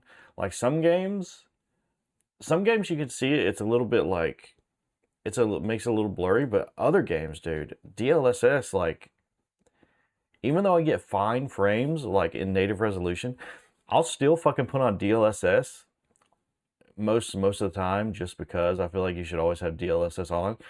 But also, a lot of times the game looks sharper with DLSS than in native resolution, which is crazy. All of that choice available for players. I'm an ultra-wide player. I have really pushed the team to make sure that we are showing up strongly there. We have full support for native 21:9, gameplay up to 32:9, and all of our cinematics. I miss my ultra wide.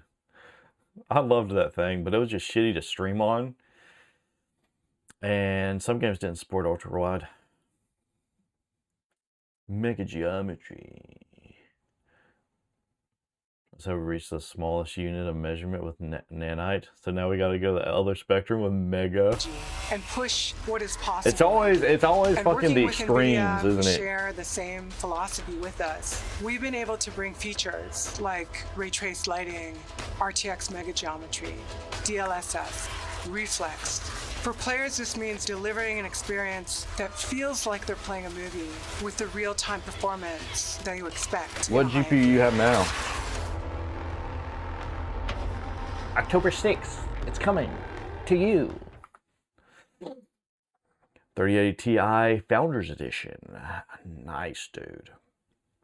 Is that card still holding up? I assume it is, but yeah. You just don't get like the newest DLSS, do you? Proceed with mission.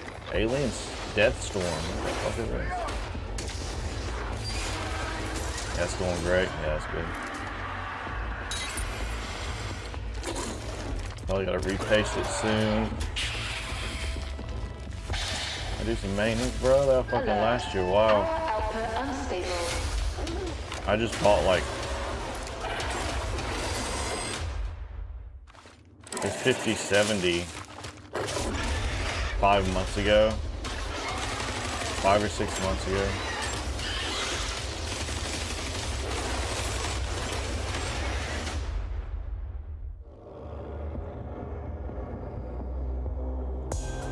I love it when the title of a game so purely matches the gameplay, and here to break down what we just saw and give us an exclusive first look at what fans can expect in-game for Alien Deathstorm, please welcome Rebellion's head of design. You know, it's shitty too, because I feel like the 30 series GPUs wasn't that long ago, but now like they're already not getting all the support that the 50 series is getting, like the newest fucking graphics cards. And it's just shitty, dude. It's like I feel like they drop support so quick with like all the new stuff. I feel like the 30 series should still be supported. He replaced my wife's 3090. Swap thermal pins. My wife bought our 5-year-old robot dog. My wife bought our 5-year-old a robot dog. Okay, I read that wrong. Robot dog, and it's been an hour I've been playing with it. I already want to put it down. To get some of it, but not some of the presets. That's so shitty, man. I just feel like, I don't know. And maybe there's some like, maybe it's because they're on a different architecture or something that they can't support like some of the newer things, but I don't know. I just feel it's too soon. So your wife bought your 5-year-old a robot dog. What kind of fucking robot dog? Say it. One morning it's gonna be gone, and it's gonna be like, "Where's the dog at?" It'll be like, "It ran away." It ran away. It was a little hint in the trailer, but should we hop into and check some gameplay out as Like well? a remote control dog. Let's do it. I remember those. Hold on. It will come up. Ah, here we go. Now, this early is the 2000s they used to have Megastorm those. in full swing. What are we doing here? So you play as an engineer who's been called into an off-world colony. The colony's gone dark, there's no signals coming from it. You think you're there to do a repair job to help sort the colony out, and as you explore, you discover that people have gone missing, the situation's getting That was a worse. mistake. You're trapped there, and it's a desperate fight for survival. Now, the game balances, like I said, the combat intensity of like a sort of horror shooter with investigation and discovery. So you're, as an engineer, you're kind of exploring the situation, finding out Yeah, what's I'm tired of happening. these same old And as you do stories they so, tell. the It's storm like, is tearing okay, the place I don't apart. care So about you're a fighting to story that survive I've at the same played time. 1,000 times before. Can you break that down a little bit further? The engineer's role, that's a pretty specific choice there. How does that come into play with gameplay? Well, we wanted to give you a framing that meant that you felt like a sort of an everyman doing your best to survive. So you It'd be fun arrive with there other with people, a lot I of guess, tools, including this giant sort of hammer here. You know, do a bit of percussive maintenance to try and get the place up and running. So instead of doing traditional objectives where you're told exactly what to do, instead we've got a system that we call Squire that you use to kind of diagnose the situation and figure out what's going wrong. So what we can see here is the player exploring around, testing out the locations, trying to see what's happening and trying to piece together in their head how to tackle the situation in front of them. So this is a nuclear reactor that's in the early stages of meltdown, and they're going to try and diagnose what's wrong and try and fix it. So the player has to be observant, they have to engage with the environment, piece together clues that kind of frame them as a detective figuring out how to solve this stuff. Very interesting. That just This scared is a me. little I was scary. not expecting the ceiling to collapse. Well, good. But I was just having a look at the HUD, right? And like stuff is popping up on the HUD all the time. Can you tell us a bit about that and like what players can see on the screen? Sure. Well, we want to give you lots of anticipation before a fight kicks off, because as you're exploring, you know, you're making a load of noise, you're causing a lot of mischief, and that's going to attract some attention. So there's a tracker at the bottom of the screen that gives you pings of nearby movement. It'll get scrambled by radiation and things like that. So it's like a multi-purpose tool to help them explore and understand the situation. So combined with Squire as a way of doing objectives, it makes you feel like you're there to do a job and you've got to like piece together and survive. And who's the voice that we keep hearing as well? Yeah, that's Squire. That's giving you little clues of what to do and how to explore, but never directly tells you exactly what to do. It's kind of like having Clippy in your pocket. I'm a big fan of the naming Squire. Clippy. That's very fitting. How many iterations did you guys have to go through for that name? Well, we always like to give things a kind of uniquely British twist, a uniquely British flavour to it, and it feels like a nice little like friendly friend in your pocket kind of thing. So it seemed like a natural fit. Squire. Exactly that, yeah. Awesome. Now, in the footage as well, I can hear some of the music making that tension a bit more buildable, and you mentioned some horror scenarios too. How can fans of horror games expect Alien Deathstorm to fit into their spooks and scares like Benny did with from Rebellion? Well, I think this is one of the most exciting parts of the game, because the jump scare that got you there might not happen for another player. Oh. It's all tuned around the player's exploration, the player's experiences. So, you know, as you're making a noise and you're exploring, you might be attracting unwanted attention. You get a nice long bit of anticipation before the horrors turn up. I usually let them out early in the morning, so they're like... so it doesn't matter how many times you've gone through it before, you might never be prepared for what's about to happen. Exactly that. That's class. Now, Y'all are looking at not the going objective as nowhere, well, right now, we're trying to repair and restore power to the reactor. Right. My cat acts like a dog, though, to be what else honest. is around him? What other kind of resource or enemies are we keeping an eye out for? Because in the trailer we saw a lot. And right on cue. Yeah. So the player here has been poking around, attracting attention, and that's spawned some enemies because they heard the sound and they came to take out the player. Yeah. So there's a balance, there's a tension between scavenging for resources and trying to understand the situation, but you're going to be attracting attention to yourself, so that, you know, the fight might get worse. Is that risk versus reward all I the don't time? really, Like, actually, I don't really do I care have about enough, this or game. should I just go straight for Be the honest. objective? We saw a couple of different scary looking guys there as well. Have they got different names? What kind of different enemy types can we expect in so Alien there is a range of aliens as well? Have they me types can we expect in Alien there is a range of aliens throughout the game. In this demo here, you'll see scuttlers there, you'll see other ones called soldiers, but Mega there's a geometry, lot more man. that sort of unlock over the course of the game. But I just feel like when they start talking about stuff like that, I feel like it's because they don't have anything else to show off, so they just start talking about the technical stuff that nobody fucking gives a shit about. To defeat these aliens, right? And I love need technical weapons, stuff, just bro. I like love, what you've got like, on the desk.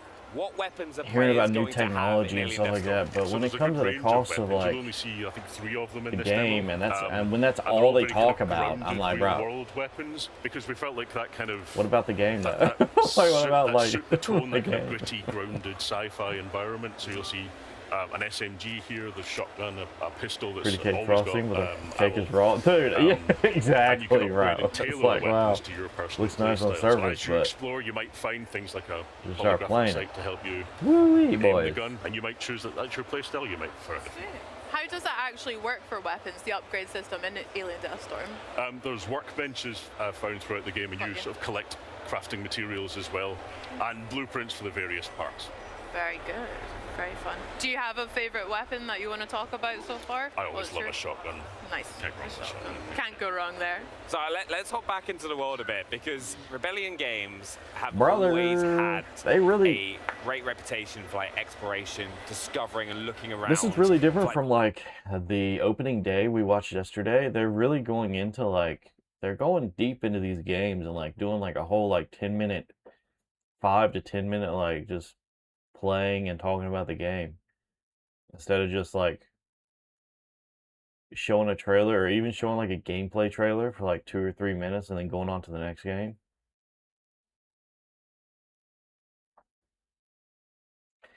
That was a pump his shotgun all the time. I got that double barrel shotgun, if you know what I mean. I don't know what that means, but if you know what I mean, then you know. So that you can either explore everywhere for resources, or you can sort of get a quick understanding of how you're supposed to explore. No, but we leave it completely up to the player. No, I always love like going on exploring, because it's like on Atom 4. I spent so long trying to search for Morris's hairline, which is just, my character was made bald as bald can be. I don't know, it's pretty accurate. Sorry, that was hard. I mean, we've got aliens, we've got nice alien guts to look forward to as well, but what other challenges, like that one, can our players look forward to? That was class. Yeah, all the best games have got a white visor, but right. So, you saw that there, but also if you're out in the storm getting pelted by the elements, you might have to wipe to be able to see what you're doing as well, which can lead to some really intense, exciting gunfights where you're trying to juggle visibility while shooting the aliens and trying to survive. That being said, so it's all about that kind of immersive, gritty, make I'm you probably feel like not you're going to really be in the buying suit.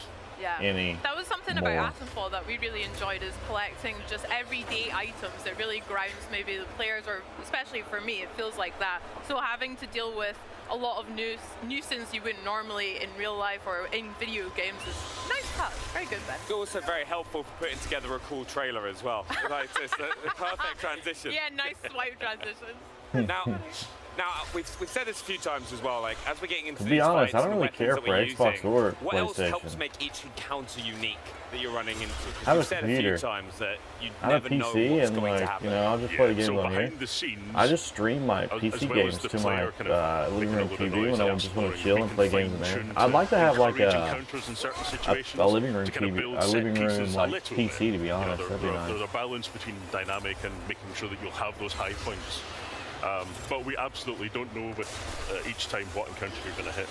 All of the spaces are designed so that no matter what kind of encounter you get in them, it's going to be an interesting But fight. I've been this way for a very long time. So all this news about like has to become much more complicated. like physicals not being a thing on the PlayStation anymore, and it's really like it doesn't affect me because I've been like.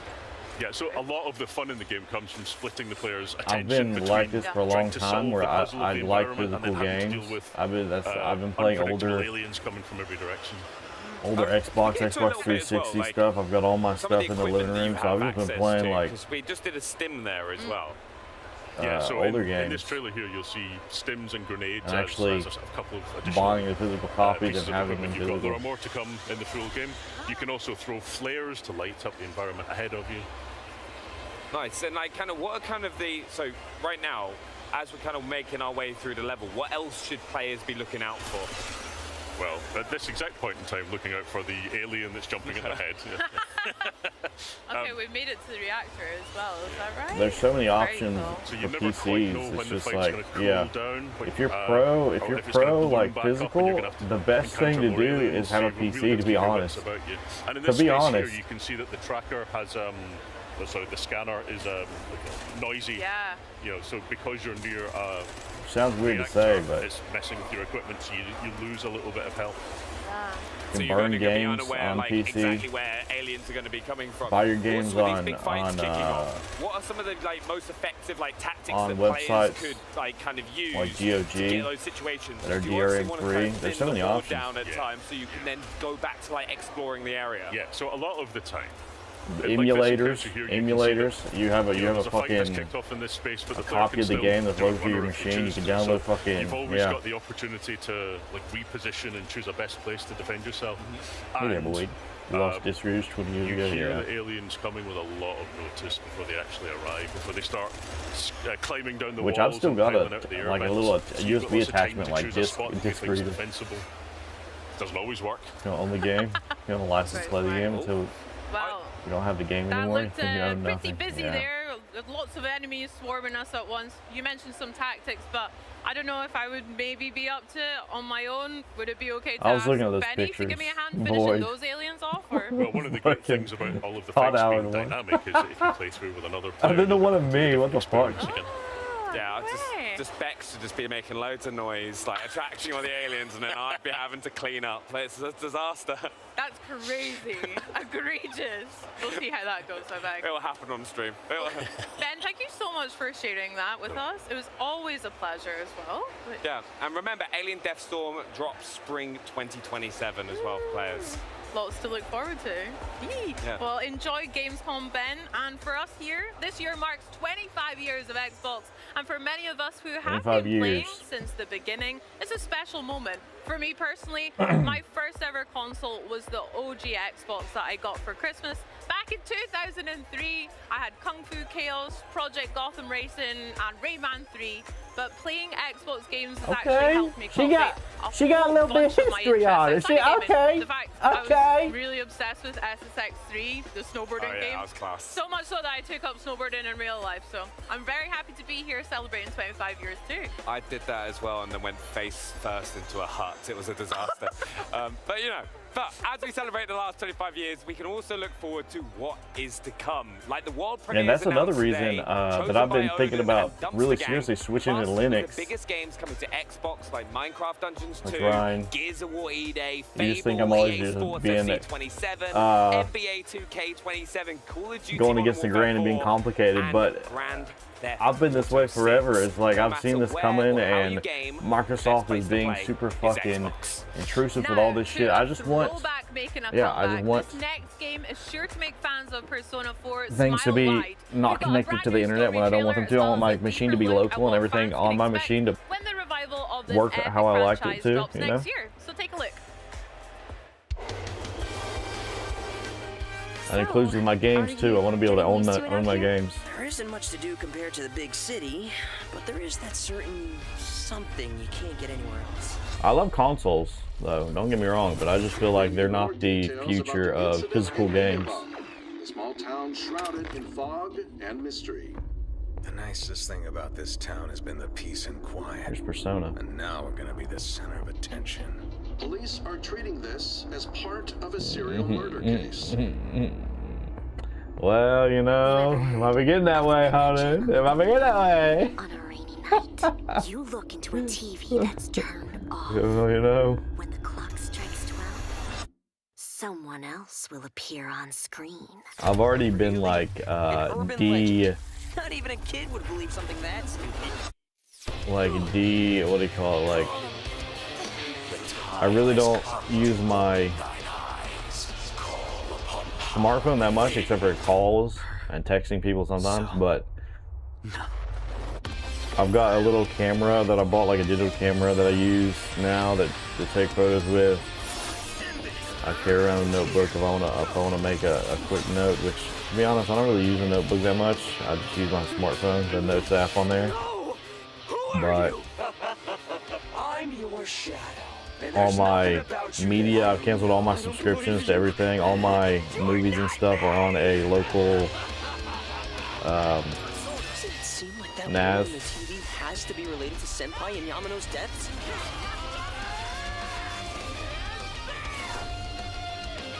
Are you saying people who appear on the TV I played a little bit of Persona 5 last night. I was liking it, but I can't get into another like JRPG right now.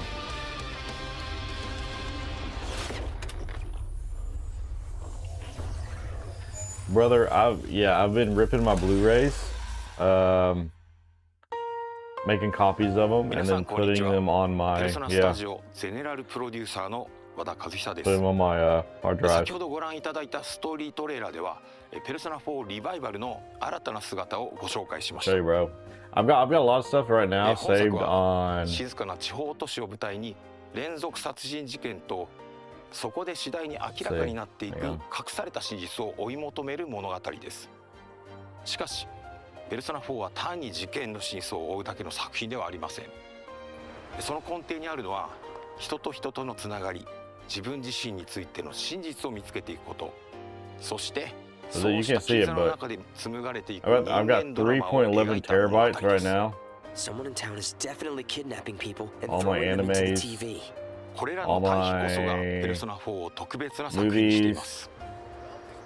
明るく青春に満ち、思わず笑みがこぼれるような親しみやすさや人との距離の近さを感じたかと思えば、次の瞬間には不穏な空気に包まれることもあります。稲葉の温かな日常があるからこそ、事件の謎はより強く心に迫ります。そしてその事件を取り巻く闇が深いからこそ、仲間と過ごす何気ない日々がよりかけがえのないものとして感じられるのです。シリーズ未経験の方にとっても、本作はペルソナというシリーズを最も象徴的に体験できる作品の一つです。地方都市で高校生活を送り、人々との出会い、関係を築きながら一日一日をどのように過ごすかを選択していく。そして日常の裏側にはa lot of like copyright laws and a lot of ownership laws in general are not very not copyright, but like ownership laws are not very contested in like the gaming landscape. So it's like a lot of companies can get away with things in gaming that if it was like that, if the same thing was to happen like for a movie or like music, it would be fucking outrageous. Like people would be like, what the fuck are you talking about? この物語が描いているのは、人が Maybe going down that rabbit hole and collecting physical media. There you go. That's the best way to do it, man. That really is. いつか隠し続けることのできなくなった真実と向き合う瞬間です。That's the best way, boy. And then getting that fucking MP3 player.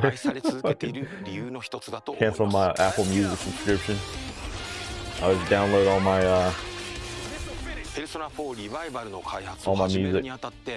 Put them on the MP3 player.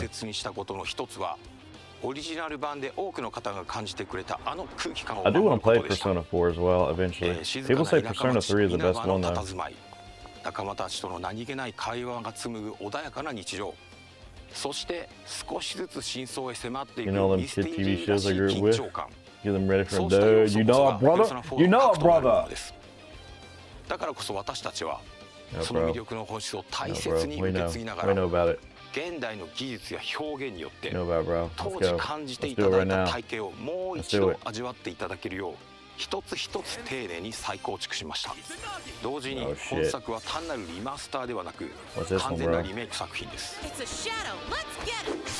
Anime Knockus, what do you know about that, bro? Samurai Jack, Kenan and Kel, bro? What do you know about Kenan and Kel, brother? その魅力を受け継ぎながら現代のプレイヤーにふさわしい体験として新たに蘇らせるものと言えるでしょう。私たちが目指したのはペルソナ4ならではの魅力を大切に守りながら現代のペルソナシリーズが持つ表現力や遊びやすさによって本作を新たに蘇らせることでした。そのため、ゲームプレイそのものも現代のプレイヤーに合わせて進化させています。ユーザーインターフェースの改善やバトルテンポの最適化、ダンジョン探索の快適性向上など、It's just really reassuring just having it all backed up on a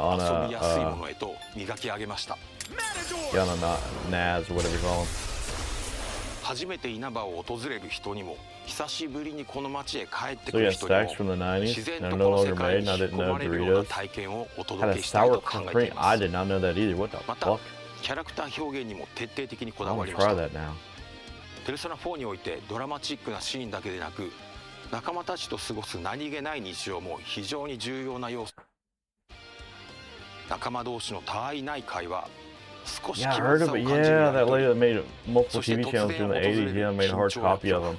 And now that's そう like した the さまざま only な感 like 情の移り変わりを she よ has り like 自 such 然に an より身近に extensive 感じて like いただけるよう library that like 一つ一つ丁 yeah, 寧 it's に表現し crazy. ています。 A lot of Are stuff you would have been sure about lost this? if it wasn't for her. I don't know. But all we can do is trust our instincts at this point. さらにカメラワーク Great, や that's 演 gonna get 出 started にも on this. 細 Do か it な on 調 it, 整を加 do え、 it. 何気ない日常のワンシーンであっても Look good. 登場人物たちの感情がより豊かに伝わるように磨き上げました。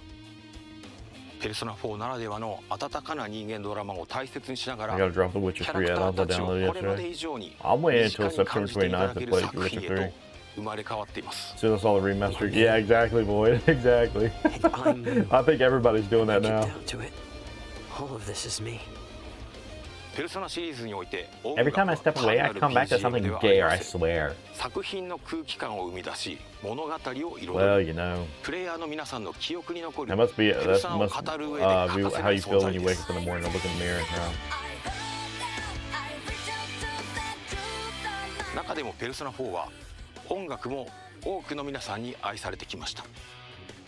だからこそその魅力を損なうことなくオリジナル版への敬意を大切にしながらサウンド制作に取り組みました。 We're doing the same thing as remasters having. Yeah, exactly. Yeah. Might as well just wait. You're making your own remaster, bro. That's what I do as well with Skyrim and everything. Morrowind. 原作楽曲の魅力を受け継ぎながらボーカル曲やバトル曲をはじめ全楽曲を現代の表現に合わせて丁寧にリファインしています。さらに本作のために数多くの新曲も制作しました。懐かしさと新しさ、そのどちらも感じていただけるサウンドをお楽しみいただければと思います。 There's some good Witcher mods out there. You can get texture replacers to make all the textures 4K and all kinds of stuff. Which the Witcher 3 already looks really good on PC because before this they had like an update that updated like the lighting or something, didn't they? They just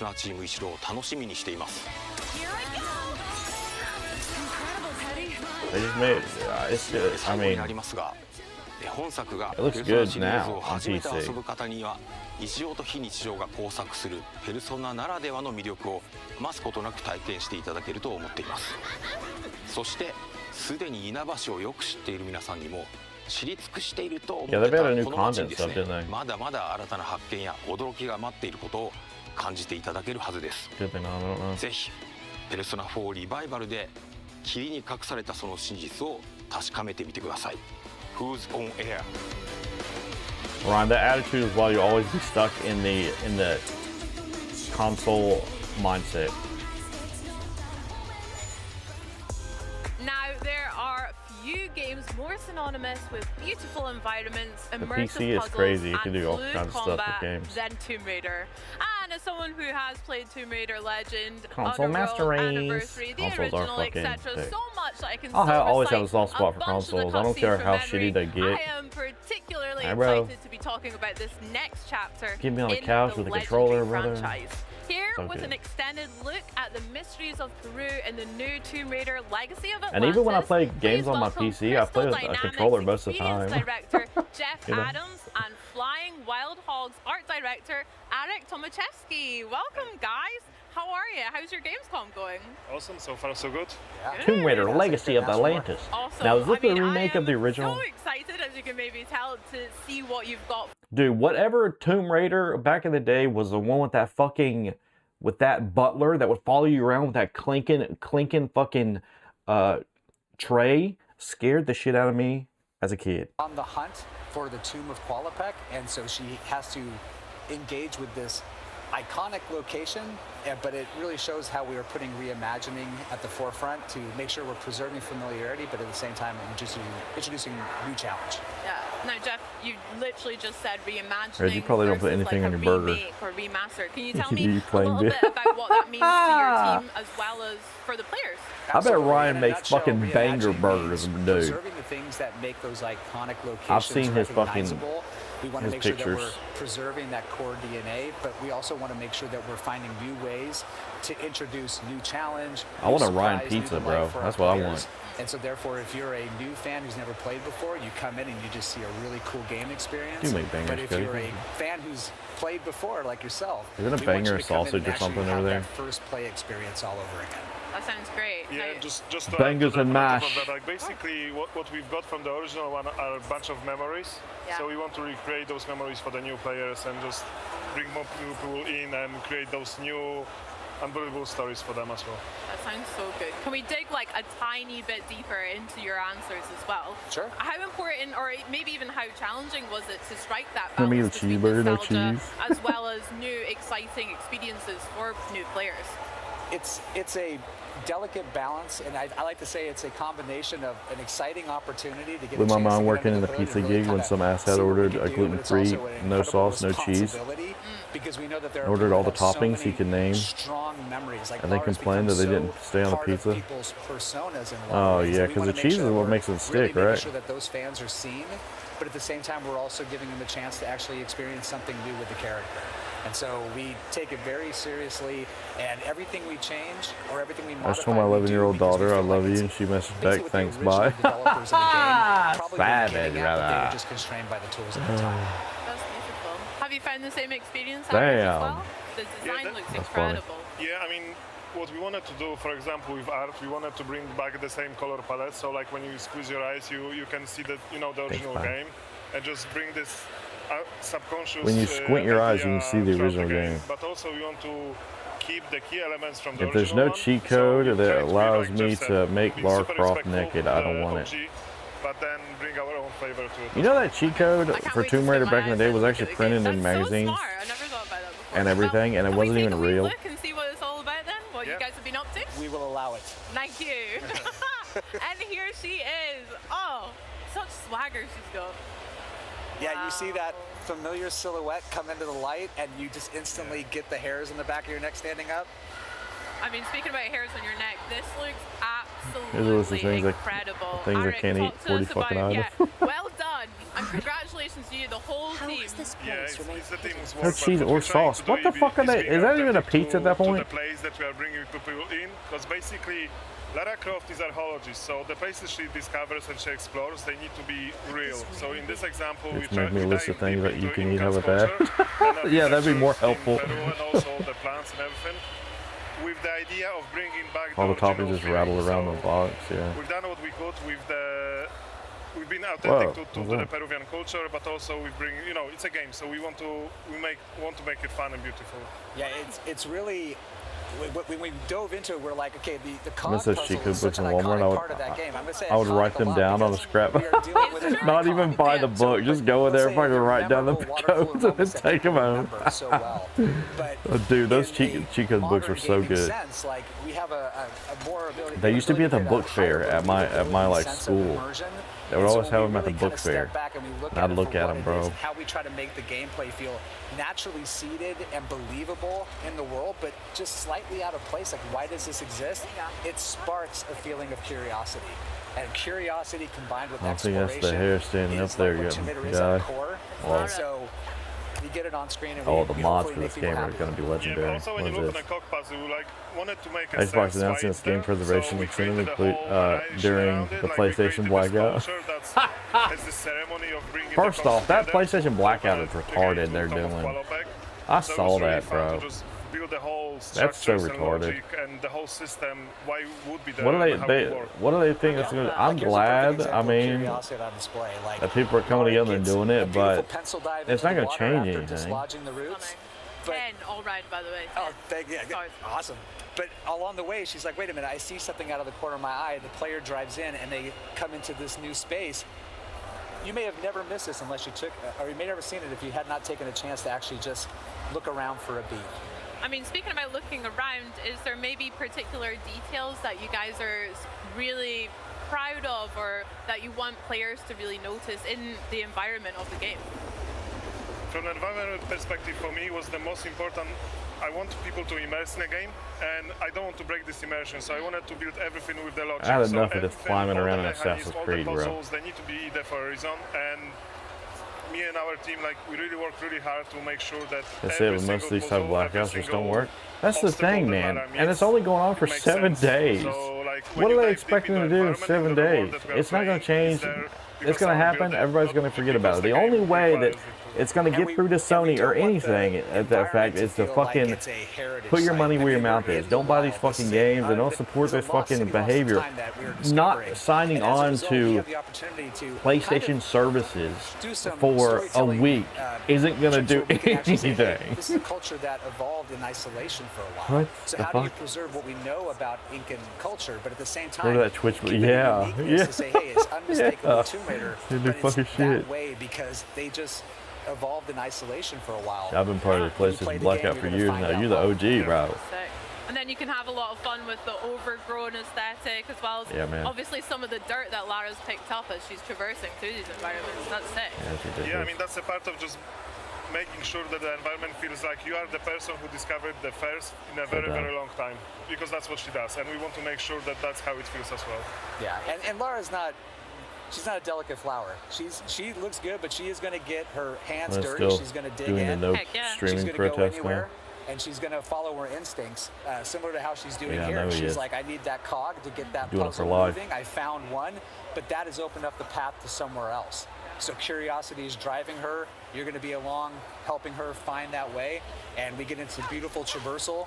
Come back. Make sure that Lara's physical attribute, her abilities, her athleticism is on full display in these moments. She's at her peak, right? She's at her peak. Yep. Love that. Now the And puzzles, Lauren, like but I'm pretty sure she's in fucking Kalamazoo. Of Tomb Raider for me as well. There's in so a many that I van with remember some from random Greece, guy. Egypt, all of the levels. Can you go a little bit deeper about how you've evolved them for Legacy of Atlantis? Similar to what we talked about reimagining, it's about saying, hey, this puzzle as it existed, what was the original intent here? Assume when ESO if that sunsets. intent is something that See we're you like, hey, next year. that's a Oh, really no. strong guiding principle. How do we take that and make it Oh, Cody, the one that got away, eh? version of what it intends to be? You wanted me to hook up with her so bad, Ryan. I just didn't. I wasn't interested at all. But we do so in a way that's very thoughtful and very precise, because we never want to make it feel like we're ignoring the history of this adventure that we're reimagining. We want it to feel like it's the re-debut. Need to bang her, get you back in the game, so brother. Adding details and like getting her gear items yeah, that I allow would her have to got extract STD more then. lore from the world, preserving some of those classic Little confidence like booster, push yeah, ball, nothing like a confidence booster, like getting an being fluid STD. and dynamic. We'll get into combat a little bit later, but these are all just Tomb Raider things at the core. Amazing. Yeah, but just going back to the scanner thing, like you can use a scanner if you are I think you wanted me to bang her for your own self, Ryan. But you can also use the scanner as a That's what I clue think. to the puzzles. So I could tell you about it. You can live your If you don't want fantasy. to, you can just play it your way. Oh, mate. And that's us Tell trying me to all be about sensitive it. to the Oh. players, because In there are those that detail. want to have this full breadth of systems, but we also have our STDs are hardcore players that are temporary like, I memories want 2 pistols forever. and no help. And we're accommodating them as well. STDs are temporary, memories are forever. Damn, you need a comma there. All right. Their lead as well. That's so cool. It sounds like you guys have done a lot of research as well and really respected a lot of the environments that you're talking about in real life, as well as creating a more fantasy realm for Lara to explore. That sounds sick. I just knew something fell off with her, to be honest. What we've been doing, because the cultures that we've been working on recently is Incans, ancient Greece, Egypt, and we want to be respectful to those cultures and to the history that Dude, they have. if Vulcan was in here, like he's an ESO stan more than Ryan. Like Ryan, I feel like is more level-headed about like where ESO is right now. But Vulcan, dude, he's like all in ESO. ESO can do no wrong. Maddie is actually one of the designers on the. And at the end of the day, I feel like that doesn't really help anyone. It doesn't help the company.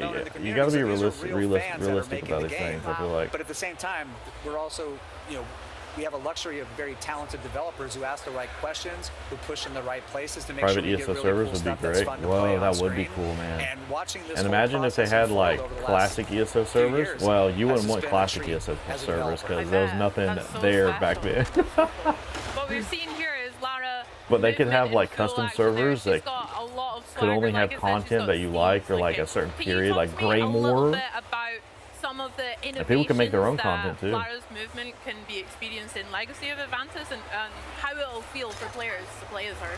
What we hope is, it feels familiar. We hope that you can pick Get up me the out of my sticks and misery. you're like, Sunset wow, this is ESO. like Tell putting me on a I'll whole never pair of work with shoes Bethesda. that are I know, super man. comfortable. Hey, But bro. at the same time, You we've fucking given Team her Ubisoft a and couple more Team tricks that she soon to can be use Project to help CD navigate the Red. world, such as her grapple cup that can give her some unique abilities to interact with objects, to use it to navigate. Except Those reality, little Vulcan touches won't let you say are anything additive and bad meant to too. He enhance the really experience while does. still He preserving does that it, bro. original intent. Very cool. But Poor that man. con puzzle, I mean, she basically knew she needed to find it. She used her instinct. She moved upwards through this beautiful little pocket. I still think the work city those that guys was put in Star Wars adjacent to Galaxy this service temple, crazy good. I know, discovered yeah. I've things been about wanting it to try along that the out. way, got inside, found this beautiful I never got to play water Star Wars clock Galaxy, whose but I heard purpose it's is like unknown. you can make your own Look at her dude go. and fucking There she just is. live life, bro. That's Lara Lara, baby. Oh my gosh. Lara never comes in through the front It's like door. the Star Wars Galaxy Restoration Project or something. Oh, that's sick. So yeah, we've got Only this 3 beautiful trials. landscape around us. The environment art is stunning. Max DPS is 2K. I mean, we try to. Good old days, bro. When you play in this game, like we want you to explore Fuck, and because just I hope enjoy you get the exploring the environment. CD and not Projekt to do Red gig. everything else. Like if you just want to walk around and want to figure out what was actually happening in this place and how what the people were doing there hundreds of years ago, you can do so. And Gina's gonna pop into your Witcher 4 stream and vistas, go, I swear I know you from so somewhere. Like, our teams put so much heart and Oh passion man, into I wonder what building Gina's doing these days. She got fired, the didn't she? vistas like this. Look at that. This is one of my favorite favorite moments is the postcard shots where you're alone in the wilderness. Another You game can hear the before birds Warlock. chirping, the leaves rustling. I know, There's dude. no When's the time next clock. one? We want people to slow down when they play the game. We, want We them to got say, take it in, enjoy it. Exterminats, and then if you're Warlock. listening and you do, let us know what your time is because we'll keep track. But that's great. It's the type of audience that we have. You know, we have people that want to challenge themselves to move through the experience as fast as they can, and those that want to sightsee. And the game just is welcoming to all. I'll be sightseeing for sure. I've got tears in my eyes. I'm not even joking. That is absolutely incredible. Wow. I wanted to go back a little bit and talk a little bit more about Lara's toolkit and how that's evolved here. So we've mentioned her grapple hook, we saw the scanner in action as well. How is that really going to affect the gameplay for players, and what other tools has she got up her sleeve? Well, we've got the, like you said, the 2 items that we've already discussed, and Nah, as Art mentioned, the yeah. scanner has some dual functionality. It can not only give you some hints What? that are optional if you don't want to engage What? with it, but it also gives you some world lore. But on top of that, we've Why got don't you eat some this cardboard? things under the hood and Eat this PDA cardboard. that we can Here. use to help give her some slightly different skill attributes if you want to equip Be her a in a certain dog and way eat to help this. meet challenges as you can face them. We've Here. got our crafting system Damn because dog. we want to make sure that, you know, finding med packs in the middle of the jungle. It's cool. Warlock with you guys, and Yeah, and it's some 10,000 years soup old. cooking, and hopefully Fable sucks before I have to leave. No, Shit, when so you we're gotta like, how do leave? we make this still feel like Tomb Raider, but at the same time, like, Get some soup not break cooking, bro. immersion? And so that's where, like, crafting is a perfect add-on in Soup is addition to alright. it. It lets her scavenge the world for resources, use I'm her gonna knowledge and make her Mod ability put the to triangle craft something titties back. useful. Please, And on dude, top bring the of that, triangle she titties can back. use recipes to provide certain gameplay buffs that are going to help give her short-term If you want to, you advantages. don't have to.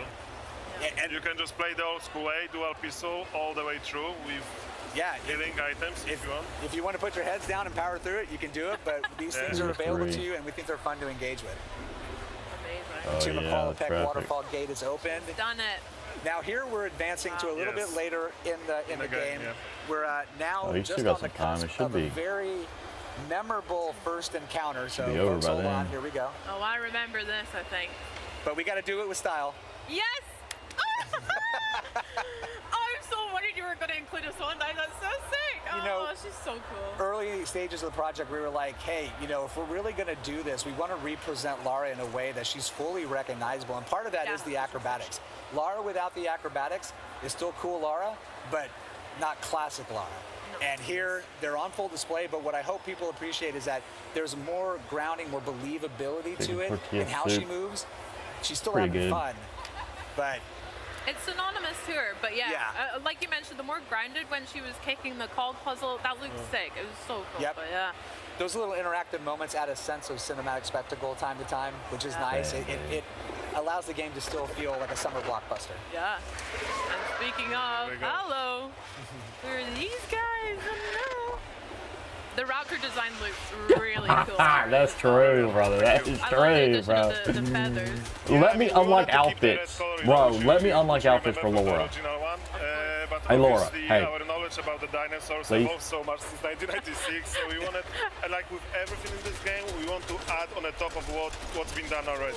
So we kept the color, we had our own silhouette designs, and we added the feathers. Don't make me switch the to Goon make it King. unique for the Legacy of Atlantis. Nice. And their combat has been like dramatically overhauled. They're no longer just charging at you and just taking bullets. They're thinking, they're evading. That's You have the ability crazy. to use the health reticle Yeah, when it it is. aimed downside to be able to kind of assess where they're at so you can target your Is there shots. infinite ammo in the And with original? Lara's combat, love seeing the, Can't watch the that axe fly make a boy. little You and appearance. Jelly. Utility gear for the win. But I know, that's what everybody's waiting for. Fable's at the combat, end, by the way. She's got a loop of, you know, assessing the situation, responding, and then moving to make sure she can then reassess. And that's, Lara's always in motion. Her combat is fluid, it's organic. I feel like they're showing too much of games, brother. They're showing too much of games. Like, too much of the game. Like, let me play it. Like, I just feel like it's showing way too much, man. Like, by this point, people are going to know if they're into the game or not. And if they're into the game, they're not going to want to watch this. They're going to want to play the game.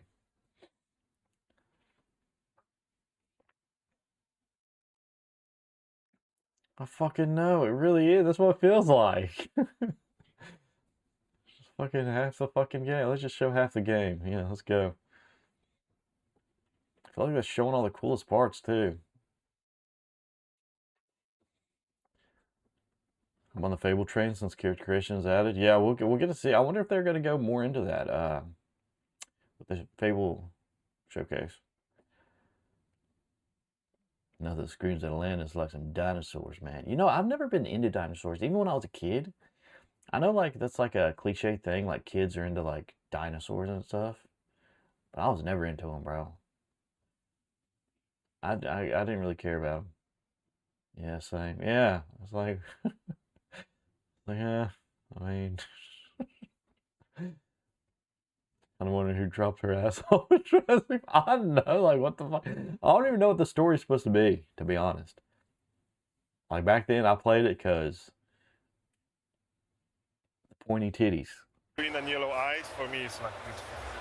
And like Not chocolate and autistic peanut butter enough. is just great, getting these two back together again and seeing it. You gotta be a little bit, you know.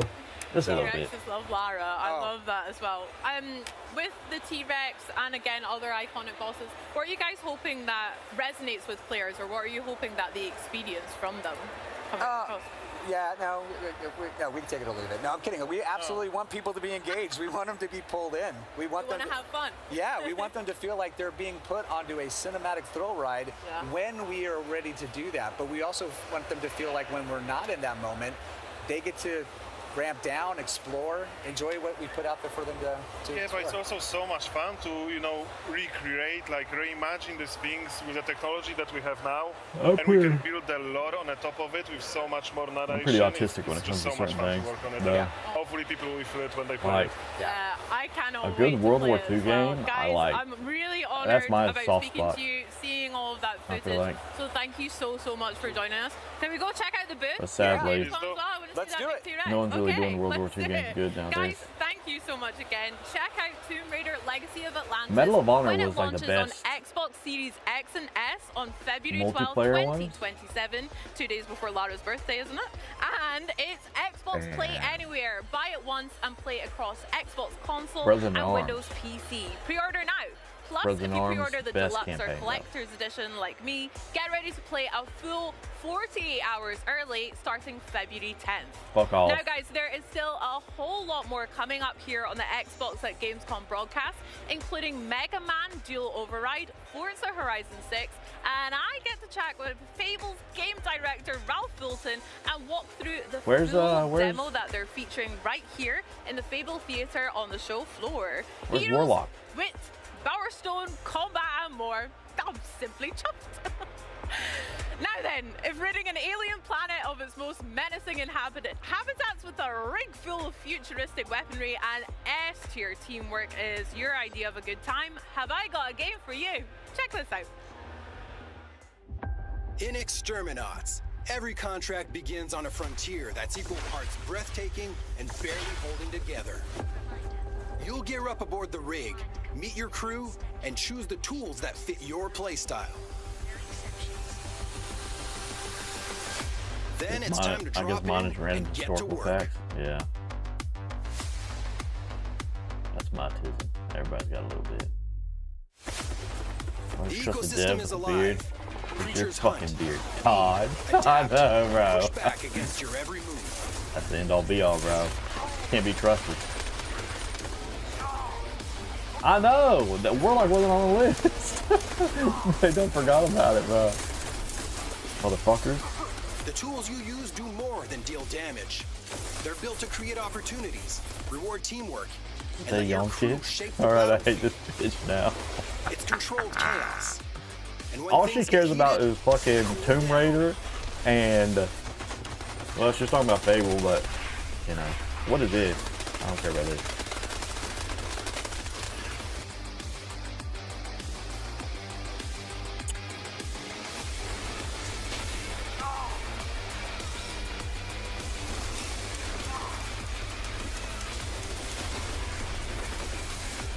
Clearing pests is only part of the job. Success comes from working together.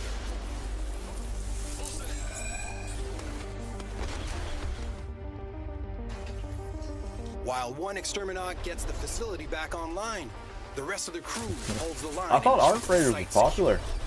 It's not popular anymore. It was popping for a while. It was.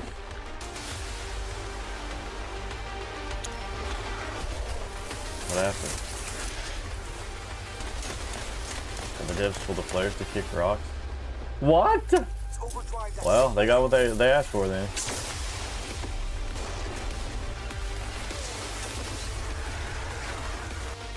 Of course, I'll never understand when developers are just fucking. I know gamers can be pretty fucking persistent and annoying a lot of times, but that's just if you like look at them on Reddit or Twitter. Most people that play the game just want a good game, and when you're fucking a bitch to literally the player base that is keeping you fucking employed and buying your game, is never a good thing.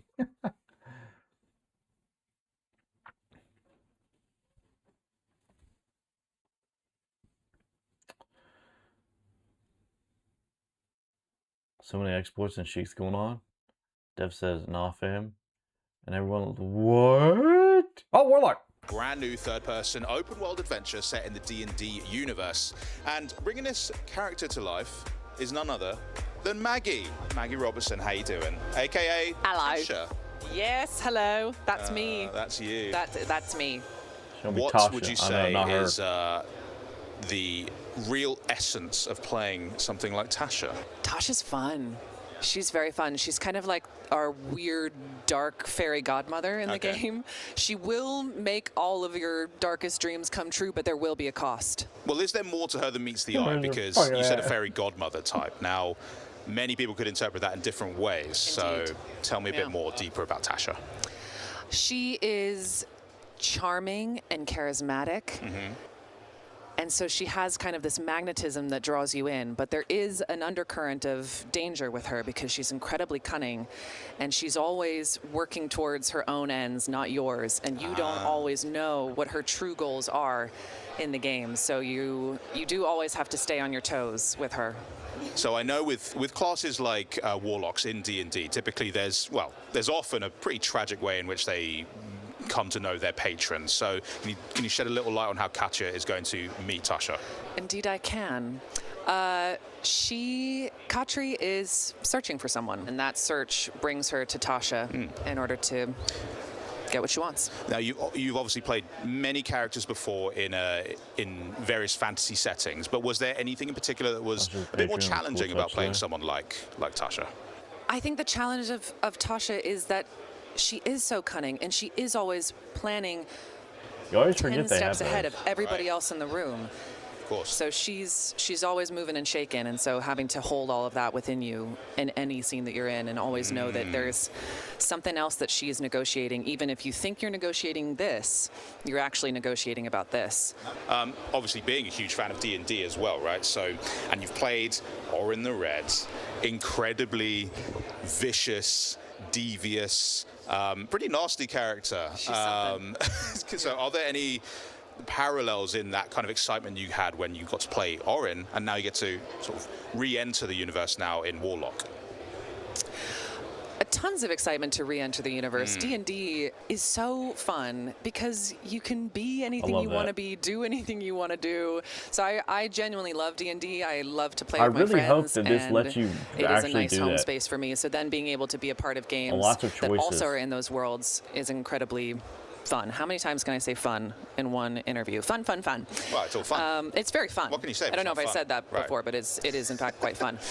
What was your question? Because I blacked out and all I'm on is fun. Was the excitement of playing a character like Orin, being such a D&D fan, was that mirrored in then having the opportunity to re-enter D&D again as now? Oh, absolutely. But also, like, Tasha's an iconic D&D character, and that comes with a decent amount of stress and scariness and, oh God, what have I done? Can I pull this off? I think every time I get booked on something, I have a minute of panic of like, oh God, and now I have to do it. I mean, people are committing their entire lives to a patron, so yeah, that's a lot of weight on your shoulder. Yeah, the least I could do is try. Yeah.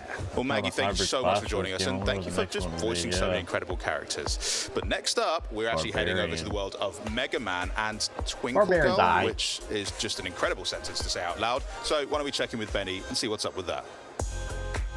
They're called fan favorites for a reason, and this next game can certainly claim that title. No. And here to show off gameplay to the newest entry to the beloved franchise, Mega Man Dual Override. Please welcome game producer Hiroyuki Minamatani and game director What do you think about that, Shinya Dobby? Ikuta. That's some bullshit, ain't it? Thank you so much for joining us. Hi. Welcome. Now, we're going to hop straight into some gameplay. Can you tell us a little bit about what we're going to play? They spend 20 minutes looking at dinosaurs and Tomb Raider, and that's all we get a Warlock? And now we're playing Twinkle Girl over here. 1体のボスから1体を選んで好きなステージを選んで、攻略するのが Tell us, Cat, speak for us. Okay, today we'll be playing from the Gamescom Your build that we have car's here, so we going. only have one stage available. When the full game comes out, you'll be able to choose from 8 different stages. I'm gonna go fast, yeah. Thank you so much, Doc. So Yeah, we've go got make your Twinkle soup. Girl as well, which I know is for the new Robot Masters. で、Twinkle Girl は新ボスっていう認識で正しいです。そうです。Yes, she is a new boss for this game. じゃあ早速選んでみましょうか。 All right, let's get started. はい。 I'll watch on my Can phone. you tell us Don't a drop the little bit phone about in the the 3 stages soup pot. which is new? はい、で、ステージ3つのエリアがあることについて少し説明していただけます？はい、今回は、3ステージ構成になってて、ステージが進むごとに、だんだん難しくなっていきます。で、最後にボスが待ち受けています。All right, so every stage in the game will have 3 separate areas, and as you progress through each of them, they'll become more and more difficult. The robot master for each of those stages will be waiting for you in the 3rd area. Okay, amazing. Should we hop in and see what we have on offer? じゃあ始めましょうか。はい。では最初のステージを選んでいきます。はい。 All right. We're going to head and get started. Okay, amazing. So we've got 3 chips here. Can you tell us what this feature is? で、そのチップについて少しでも説明していただけます？はい。チップをセットすることでロックマンを強化することができるんですけども、今回は3種類のチップセットを用意しました。Okay, Mega Man is able to equip a variety of chips throughout the game that'll add a variety of abilities to him. For the Gamescom show floor demo, we have 3 chips available to players. Okay, amazing. And what's the first one that we're going to use? で、今日最初に使うのはどちらでしょうか？一番上の、防御スタイルの、チップセットを選びます。All right, so first we're going to be using one that's a little bit more of a defensive chip. Okay, nice. Let's see it in action. はい、じゃあ、Let's start. はい、この3つのチップセットは体験版だけの特別な仕様で、製品版では No way. Are you serious? No way. Yeah, boys. Yeah, boys. It's because that shitty apology they came out with. Hackers like, alright, say less. Yeah, Rockstar Community just announced it. Oh my god, I've got to watch it now. I'm watching it. What, you ain't watching it? I am. にとってはそのシールの使い方はやっぱり戦略が必要ですよね。Don't you dare. I'm doing it, dude. Fuck them. I mean, I'll still play the game when it comes to PC probably, but I'm going to watch it and then I'm going to tell you all about it.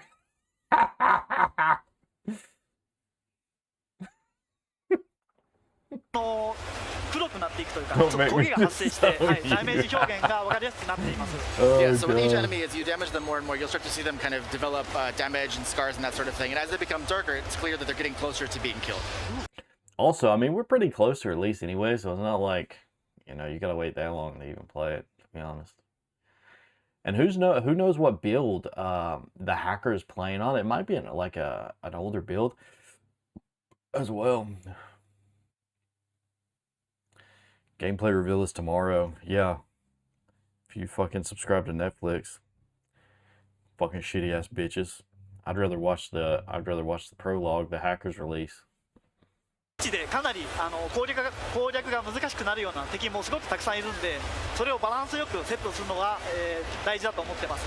Yeah, so when it comes to enemies, of course, having a bit of a familiar face allows fans to have a little bit of nostalgia with the gameplay, and then introducing new enemies and whatnot will add a different level of challenge to it. So it's a good opportunity for fans to really kind of have that 6 love hours of the series after. and some new stuff to experience and bring some challenges to the game.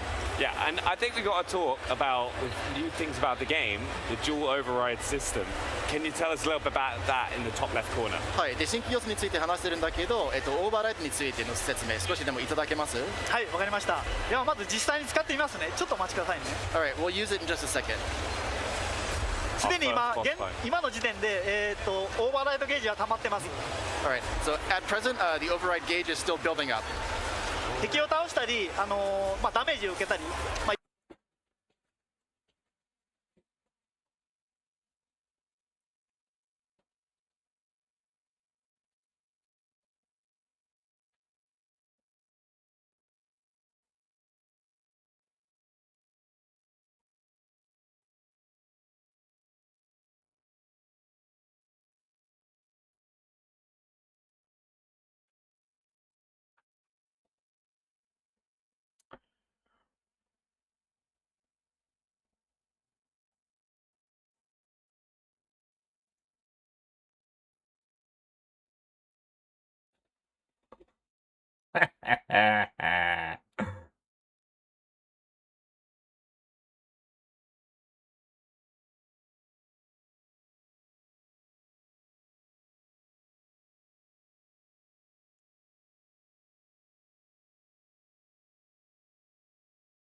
Sorry.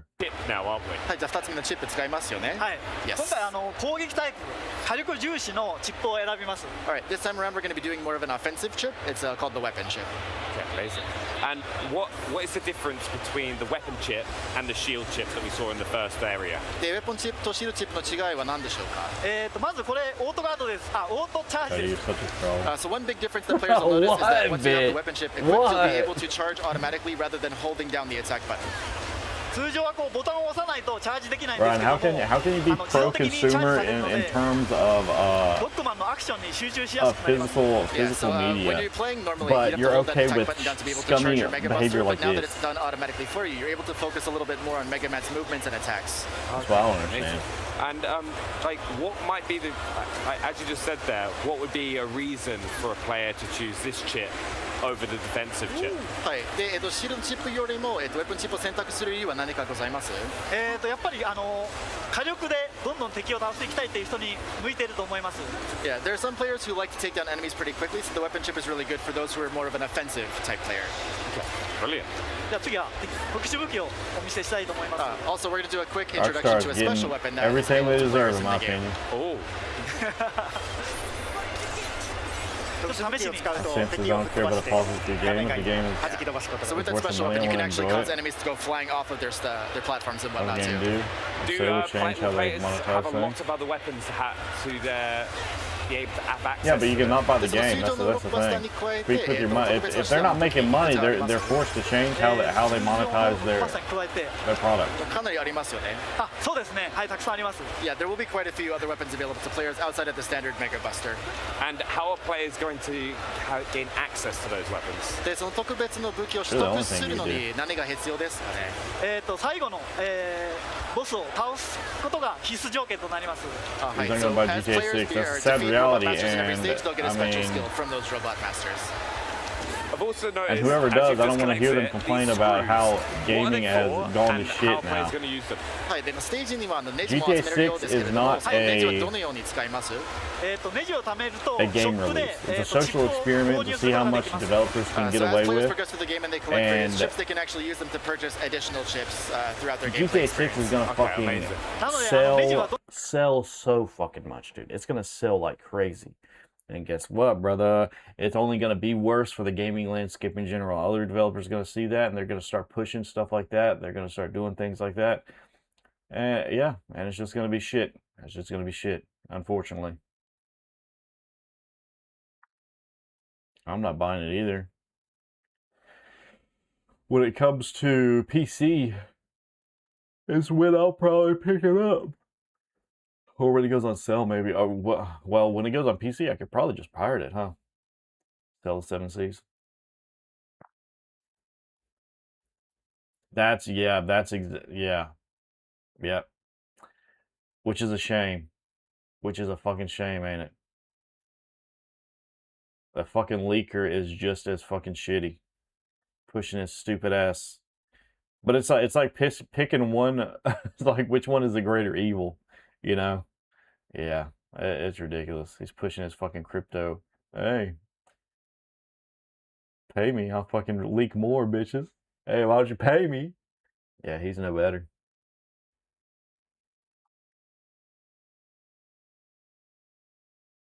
You poorly charge people.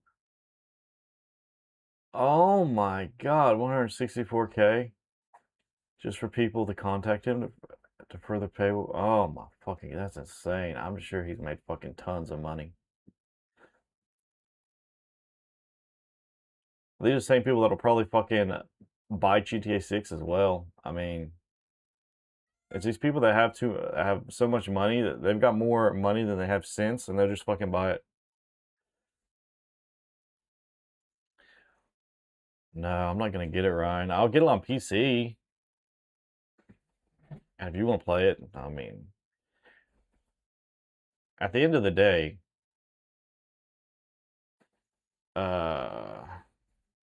yeah, I would not be able to forgive myself, especially talking all this that I'm talking now. If I buy it, I mean, I'm gonna be part of the problem.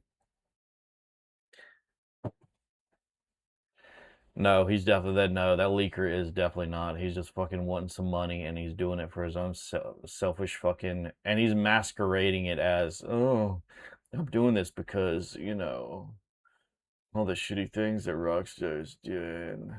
Also, give me money.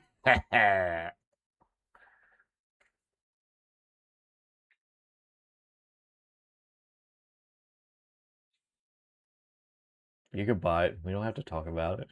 We don't have to talk about it. Yeah, that's ridiculous, man. Crazy, bro. Well, you better be dodging those fucking prologue spoilers, dude. I know, Ryan, you get on X, so you better be fucking bobbing and weaving those fucking spoilers.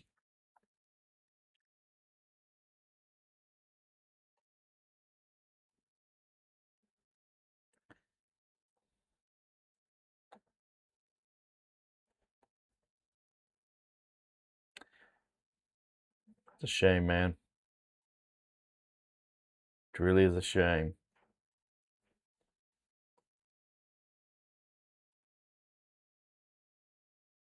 And imagine if GTA 6, imagine like an alternate universe of GTA 6 actually flops and people have enough sense to kind of like boycott the game and not buy it.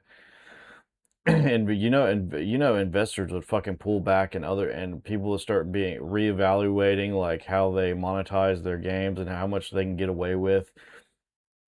And it'd just be a win for gaming in general as a whole, I feel like. But that's not gonna happen. Everybody's gonna buy that fucking game. Because at the end of the day, to be honest, people just care if it's a good game. If it's worth it, especially like a legendary studio like Rockstar, if it's worth it, bro, they can literally kill children. They could kill babies people would not give a shit. They would still buy Rockstar. They would still buy GTA 6 if it's like an amazing game. And that's just the end-all be-all of it.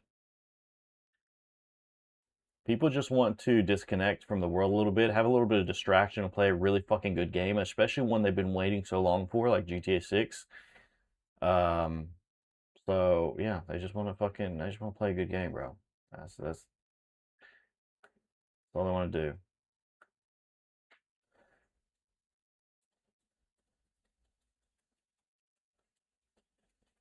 Which I can't blame them for it, to be honest, but I'm just tired of these. Especially like, look how CD Projekt Red treats their fucking consumers and how they treat their fucking fans, man. That fucking announcement yesterday blew my mind, and I'm like, dude, holy shit, what a great fucking company, dude. What a great company. And then you go to people like Rockstar, that's just fucking milking. Fucking milking. They don't give a shit, boys. Having to pay a subscription for to be the first one to watch a fucking trailer. You're paying to watch a fucking trailer, brothers. What the fuck? Crazy. Crazy how different. So of course, Twinkle Girl's attack patterns and whatnot are pretty tough. We don't want to give away the strategy of how to defeat her entirely, so we're actually going to call it right here if that's okay. I feel like that is perfectly fair because we don't want to give those secrets away. We want people to have that challenge. やっぱり発売前にメタバレ出したくないんですよね。そうですね。ぜひ使用できる方だけの限定的なプレイだと思うので。Yeah, of course. Again, just think of this as a preview of what's to come. Now we've seen some great features. We've seen the new override abilities, the new chipsets. What else should fans be excited to see? 今日いろんな新要素を紹介してもらってますけれども、それに加えて一応注目したいこと何かあります？そうですね。8体のボスまだお見せしてませんけども、非常に魅力的なキャラクターをたくさん用意しているのと、そのうちの1体はユーザーから募集をして選抜されたすごくデザインがかっこいいボスが登場しますので、それを楽しみにしてほしいです。Alright, so within the game itself, there are 8 robot masters across the 8 stages that players will have access to. We're only revealed one so far, but one of those robot masters is actually going to be designed by a fan. We held a design contest, and so that winning entry will be part of the game as a final boss. That is amazing to see. It's like you've already got such dedicated fans to the franchise, and they're going to be absolutely buzzing to see that. やっぱりファンの皆さんは情熱的なんですけれども、そうファンが作ったデザインを What we'll say about that, though, is have you seen how fucking scummy half the GTA consumers are online? Yeah, dude. GTA Online is fucking insane. One of the most toxic communities out there for sure. Even with Red Dead Redemption 2 online, I was getting a lot of I would go and try playing that, but it's just yeah, toxic behavior. I wouldn't want to talk to them either. Yeah.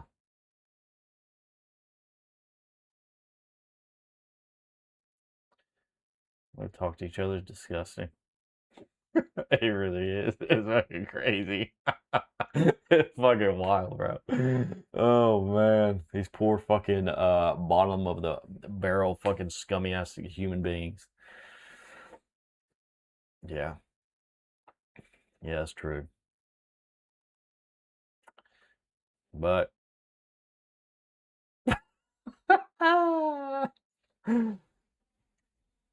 hey, bro, let him buy it. Fuck it. Awaits. You think we have to pay another price for a fucking GTA Online? GTA 6 Online? What's this? Sorry, kid, but what was your name? Jordan. I'm Stella. Comment I need you sections to are find Dalton. like minefields. Someone's telling me Expedition 33 looks better. You see, we've come across this material with some sort of organic properties. I should have stopped long time ago. What is this, man? This is my first. What's up with all these dinosaur games? Creature. Something took him. It took everyone. There's not a soul here.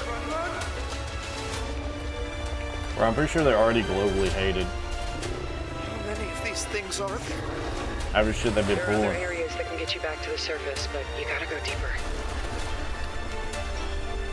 Suppose the only way out is through. Don't look back! This operation must be contained. I'll find him, Stella. I will. And it's not like, bro, it's not like they have to like change their whole marketing strategy or anything to be liked. I feel like just like throwing the you know, fans a bone every once in a while. And to be fair, they release GTA Online updates for free. Like all the time. So I mean, give credit where credit's due, you know. Joining me with more on this new IKEA gaming collection, please welcome back to the show, Carl Ledbetter, The amount of free content they've added in GTA Online is crazy. And product developer Philip DeLay from IKEA. Hi guys, welcome. How are you? Hey. Good to be back. Good to be back. It's great to see Too you. bad I don't play GTA Online though. Now, let's talk Xstabby. Tell me a little bit more about this furniture collection. Oh yeah, that's true. The in-game currency, so the it's a shark furniture cards. collection, or a home furnishing collection, I would say, because it's... What the fuck? Yes, I know. I know. You want to go outside and play. Bro. I wish they'd hurry up and show fucking Fable, man.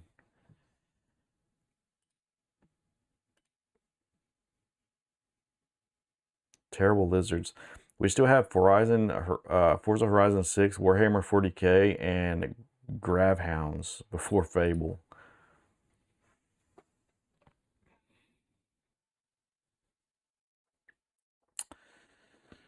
When I saw they're speculating GTA 6 Online will be a different purchase, or they will start up a sub-model, but probably not free. We'll see what kind of shit they pull. I'm totally expecting them not to have it for free. They'll probably release the GTA Online when the PC version launches, because that's what they did with GTA 5, right? So, we'll see. If you have to sub for GTA 6, I mean, I wouldn't put it past them at this point, but that is fucking crazy, dude. Crazy. There will be riots in the streets.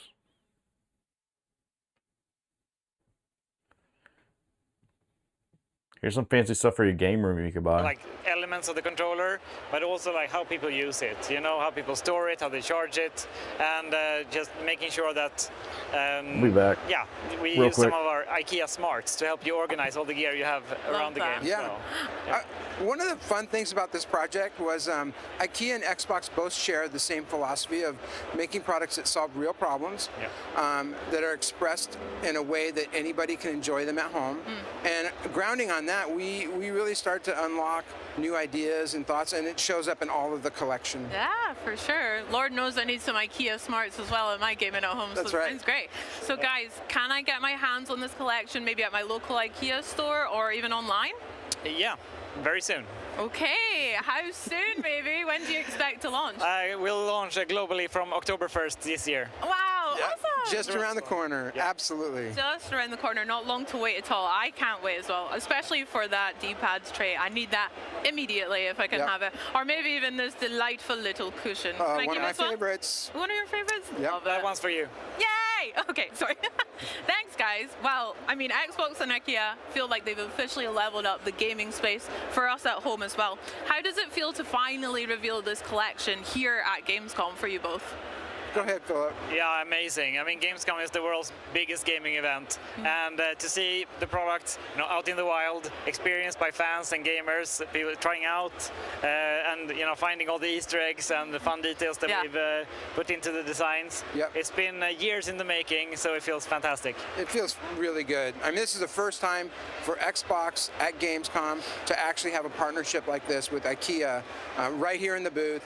And like Philip said, if you look close enough, you'll see some Easter eggs. You'll find them here and there, and they're on all the products. Okay, well, I'm going to go scour them just now as well. Guys, thank you so much for joining me. Enjoy the rest of your Gamescom and this lovely little setup we've got here. Shall we play some games? I think we should do it. Okay. Yeah. Well, let's do it. You guys, though, buckle up. It's over to Charlie and Henry with the latest from Forza Horizon 6. Let's kick things into overdrive with some new Forza racing, shall we, Hannes? Oh, go on then. And here with a look at the newest game mode and some truly exciting partnerships. Please welcome senior game designer Will Hume and lead game designer David Orton. Hey, great to see you. How are you doing? Hi guys, doing very well. How are you both? This is so fun. This is so fun. Looking at all these incredible games at the Xbox booth, absolutely loving it. It's not bad, is it? Talking of not bad games though, Forza Horizon 6 absolutely crushed it when it came out recently. How's the reaction been? How are you guys feeling? We're feeling great. Yeah, it's been awesome. Yeah. Yeah, I mean, launch has been incredible. Game's gone down really well. We've been releasing a bunch of new content, right? We've had new race events, new cars, and now we're introducing a new feature. Yeah, nice. Go. I mean, Charlie and I have been in constant competition to see who can fully complete all the achievements. Where are you at, by the way? I have 2 left. I've got 1 left, baby. There we go. I know what I'm doing on the flight home. Thank you. Neck and neck. It's neck and neck. But you mentioned a new feature. Let's do it. So why don't you tell us all about it? What are you? Yes. So we've been blown away by the launch of Forza Horizon 6. We've welcomed millions of players to Horizon Japan. We've added new cars, new rewards, new events. And today we're really excited to give you a first look at a brand new game mode, which is Drift Attack. So this will be free to all players. And I'm accompanied by Will. He'll be driving. Our beautiful assistant today. There is no way that I can drift and drive at the same time and talk. So it's worth saying this is all live, so no pressure, Will. Yeah. No pressure at all. So we're going to be really nice and polite to you, whatever happens. We're trying very well. Yeah. So here we are. We're at the sort of drift pan circuit. Yep. We've kind of upgraded it a bit, put some aftermarket cars in there. You can see people driving. It's worth saying this is all live. Wow. So okay. The people at the Gamescom booth, that's the people we're seeing here. So we shout out to 240 Gamescom 1. You made the stream. You made the stream. There you go. The dev kit. So to start a drift attack, all we need to do is drive through the gantry, and away we go. It's all about setting the highest drift score on 1 lap and then trying your hardest to beat it every single time. Nice. Okay, so we're going to get our first taste of it right here. Here we go. Oh, yeah, I see the score going up. I see the score going up. And then, first thing we noticed as well is those blue boxes on the floor aren't normally there. What are those? Yeah, so they are clipping zones. Okay. So right now, Will is getting a drift score. And if you're drifting within the sort of blue lanes there, it will actually increase your score. Oh, yes, I can see the multiplier at the bottom. Nice. Yes, you get a ×2 multiplier. The way that works is kind of for 2 reasons. One of them is it's to kind of reward those players who are really good at the game. But also they've been strategically placed for sort of the best drifting line. So it's there to sort of encourage where you should be kind of getting your angles. Bit of education, bit of accessibility. Yeah, bit of education. And obviously number go up is always good fun. It is. It's always good fun. So right now, Will has locked in a score. What have you got? You got 158,000. Okay. Very respectable. Is it respectable? I say it's modest. Modest. So Are you going to take that? We can do better. I think we can do better. Okay, let's get another run real quick. Yeah. And I saw as well there was some little pop-ups on the side, on the right. They look like collection journal entries. Ah, yes. So we have actually expanded the campaign with Drift Attack as well, and we'll show that in a bit with our collection that sounds channel. good. Absolutely. I'm excited. And a key thing about this is it's all in the shared world, so you're not loading out, you're not instancing out into another space. Yeah. We wanted to make it as frictionless as possible. So all you need to do is drive through the gantry, and away you go. And right now, Will is sort of taking the score against himself. If you wanted to, you could actually join a convoy of people, and you'd be put on a leaderboard with them as well. Beautiful. And it's how we kind of wanted that competition to be more opt-in. So you can rock up and you can just drift for as long as you like. A scotch better. I did see the leaderboards on the side as well. Yes, the Emerald leaderboards. Yeah, so this is all very similar to Time Attack, really. So the Emerald leaderboards you see, we'll go drive to them now. How are Gamescom doing? How are Gamescom doing? Well, we're not. Okay, so Will. I've got quite a way to go. Oh, darling.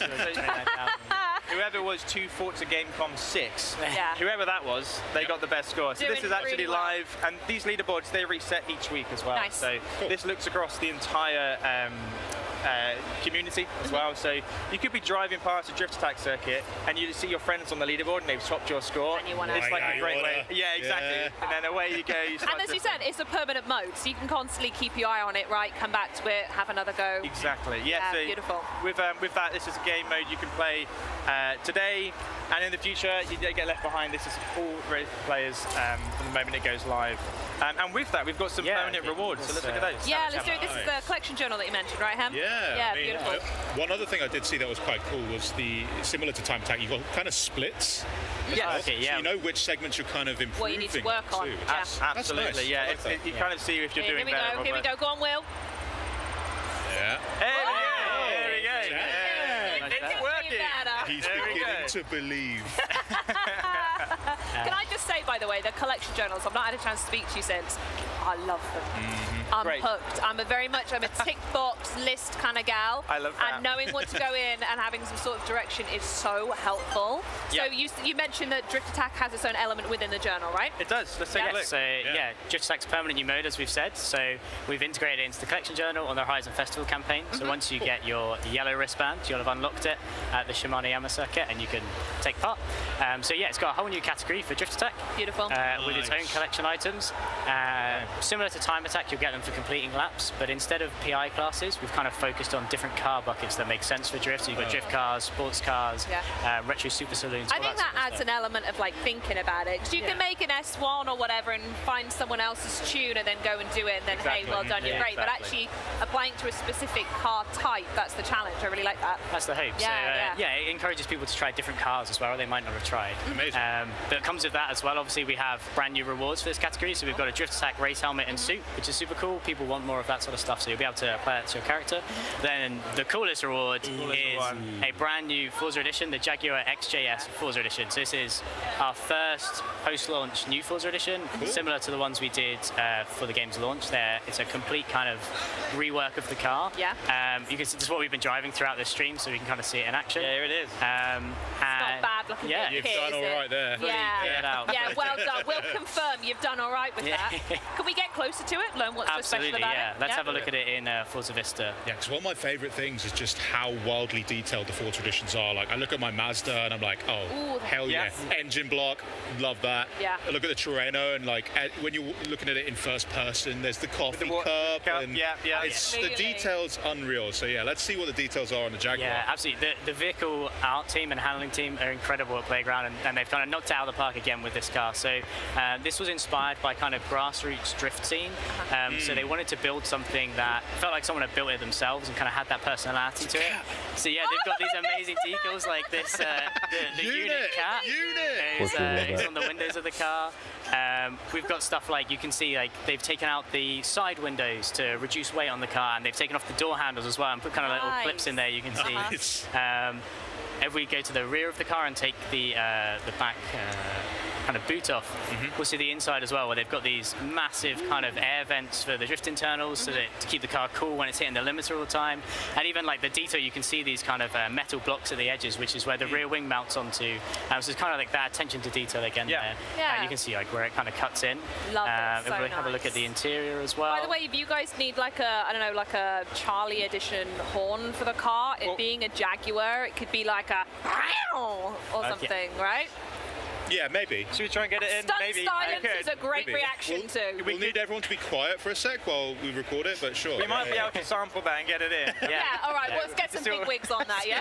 See what we can do. One of my favourite things about this is that the vehicle art team, they sort of set themselves a challenge to make this pass an MOT and be road legal. So they've done all the things to make this incredible drift machine, but at the same time, you could just nip to the shop and get some milk with this car. I'm sure I'll see this on the forecourt of a dealership somewhere. Yeah, somewhere. Exactly that. Now, obviously, this is a really cool car. Yeah. When am I going to be able to unlock this? Yes, so Drift Attack will be launching on the 7th of September, so super soon, only a week or two.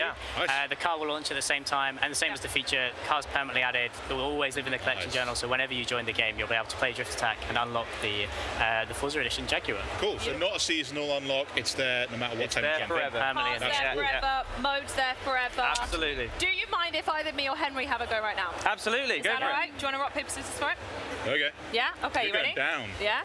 1, 2, 3. 1, 2, 3. Alright, Charlie. Your turn then. Hang on. Here's something you can play with. Oh, yeah, I'll tell you what this. then. Have fun with What's that. this is the Lego technique, right? Yes, it is. Yes. I'll pass over to you. Ready? Let's not. Oh, this is going to go badly. I would love it. Yeah, Can you imagine this would break live on stream? Here, you have that one. There we go. This is ours. That's yours. Yeah, so we've these are the Lego Technicar. We've got the 488 Pista and the Dodge Viper.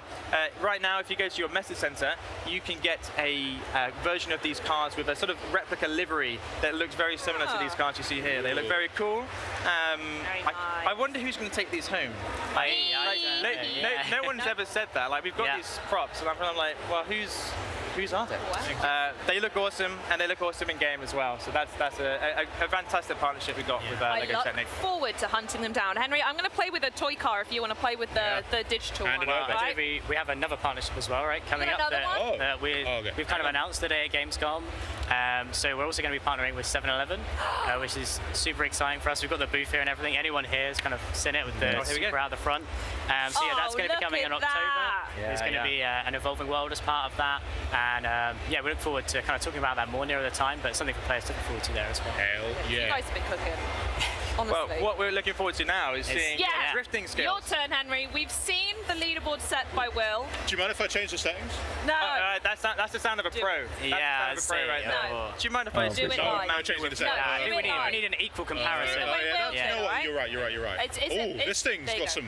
Okay. It's fierce. It's fierce. What can we do to put off Henry? Absolutely I can keep making the noises again. Yeah. That is really I'll cut not the helpful. show if I keep doing that, actually. Okay, all right, Henry. I mean, I think you're focusing a bit too hard on staying in the clipping zone. Yeah. Well, I'm all here for the clipping zone, baby. Something else to mention about the car that's super cool as well. So obviously we've built it as a drift car to match the feature, but players will be able to upgrade it and tune it themselves. So if you want to turn it into a more track-focused car, put some slick tires on it, you'll be absolutely be able to do that as well. I've taken out way too tight. So yeah. Oh no. Henry. Oh no.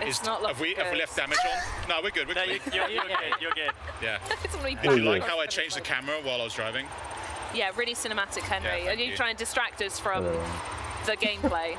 No. No. Hey, what's over there? I don't think this is going to be your score, unfortunately. You've still got I think 3 clipping zones to go, so you can get a lot of points with the multiplier, right? It adds up pretty quick. Yeah, exactly. It's right there. Go on, Henry. I do need to be in there. Go on, you can do it. I'm going to be cheeky here. Henry, He's done it. Stop milking it. You're trying to min-max it. We'll go backwards over it. You're going to fail it. You're going to fail it. You're going to every time out. And on that bombshell, thank you fun. so much for joining us, guys. A truly exceptional update to a truly exceptional game. So thank you so much for joining us. Right, well, Fable fans, listen up, because we're bringing the Fable experience to you here at Gamescom at home with an in-depth look at this reimagining of the franchise. Yeah, but first, it's time to visit the brooding and futuristic world of Warhammer 40k Dark Heresy and the voices bringing the characters to life. Check this out.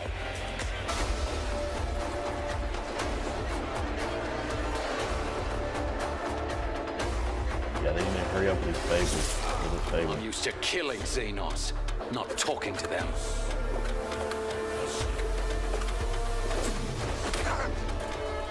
He usually tells me I'm I'm more like white smart. auntie. She's not mommy. Not that I'm interested. Yeah, you're true. But she's got a choker on. I bet she is kinky. Superficial damage to the surface layers of the skin. Apparent loss of integrity in some of the smaller bones. The heresy of pride, which spurs one to believe in one's own exceptionality, and the heresy of consorting with the enemies of humanity. Ah, you expect me to object, Odvaka? I am no longer part of the Tick vein. You have guessed my race, but I am no foe to you or your tribe. Recommendation. Additional protection for the Acolyte upon approach.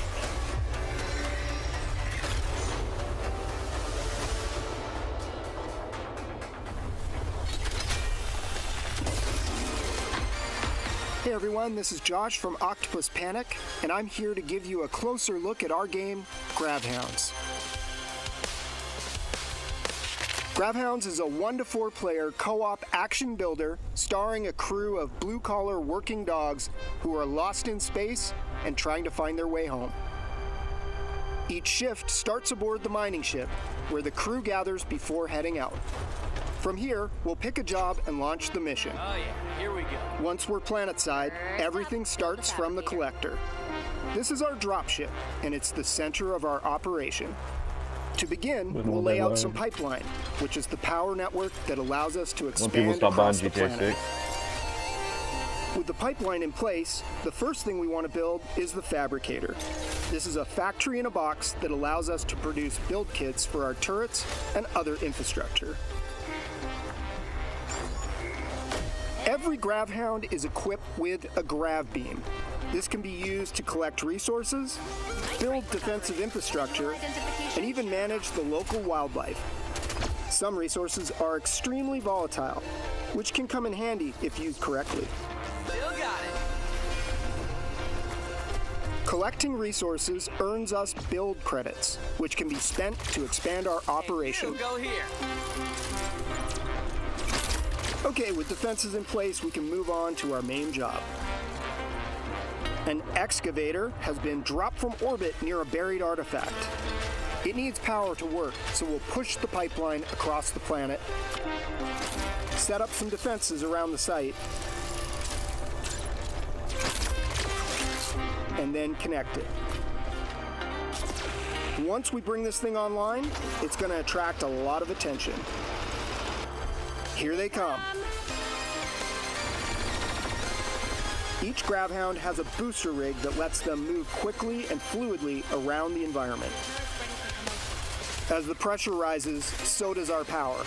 Our turrets earn experience in combat, and they can be promoted to more powerful, specialized variants. You're right. Throughout each session, we earn reward pods, which contain randomized rewards that increase our combat effectiveness. And if somebody misses a beat, they get a second chance, assuming their friends cooperate. Hey, I need you to buy us some time, team. Don't let them stop us from getting that artifact. Okay, once we survive the wave, the excavator finally reaches the artifact. Now we just have to get it home. You're not lifting it solo. It's too heavy for one Gravhound, so the crew has to work together to get it back, while everything in the world is still trying to kill us.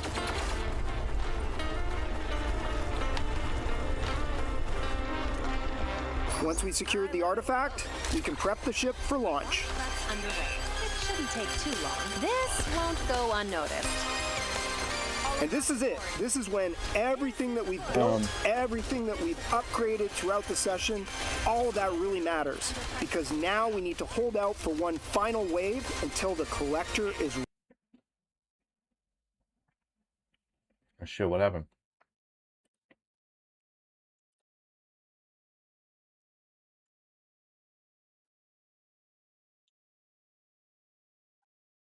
My whole browser just...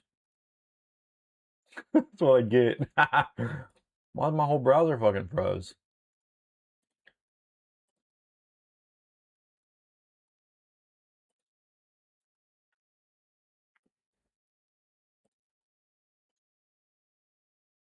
For disaster.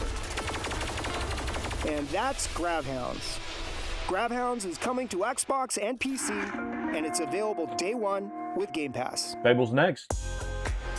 Well, Fable fans here at Gamescom are flooding to the Xbox booth for a special theater experience highlighting an early quest in the much anticipated game.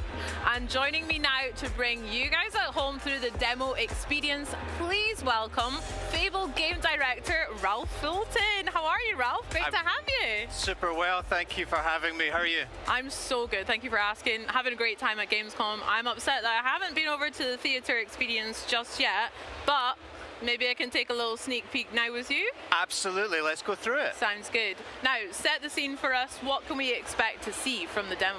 So, we are going big for Fable this week at Gamescom. We have actually got not one but two demos that we're showing here today, but the one that we're looking at right now is one we're showing in a theater right here on the Xbox booth, which is a segment from a relatively early quest. Love how that in picks the the game. fucking main character. And we are bringing together together all the disparate bits of Fable that we've been teasing people about for what seems like years now. Right, you're going to see cinematics, you're going to see story, you're going to see choices and consequences, you're going to see combat. That's another big thing that we're talking about here this week, and giving some folks hands-on with at Gamescom. And it is all set against the backdrop of the magnificent capital city of Bowerstone. So we are arriving in Bowerstone, not quite for the first time, but certainly early in the game, and taking in its sights. Oh, blimey, Governor, it looks absolutely delicious.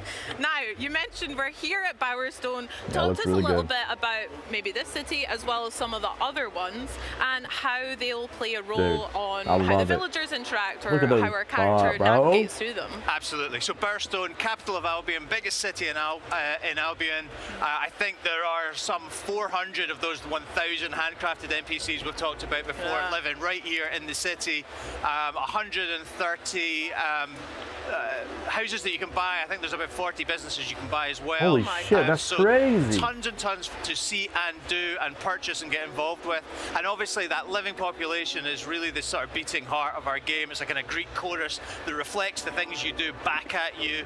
And it's all about our reputation system. So the things you do build reputation, and these people will absolutely let you know what they think about the things you've done. Yeah, Philippa just there, mouthing off again. Classic.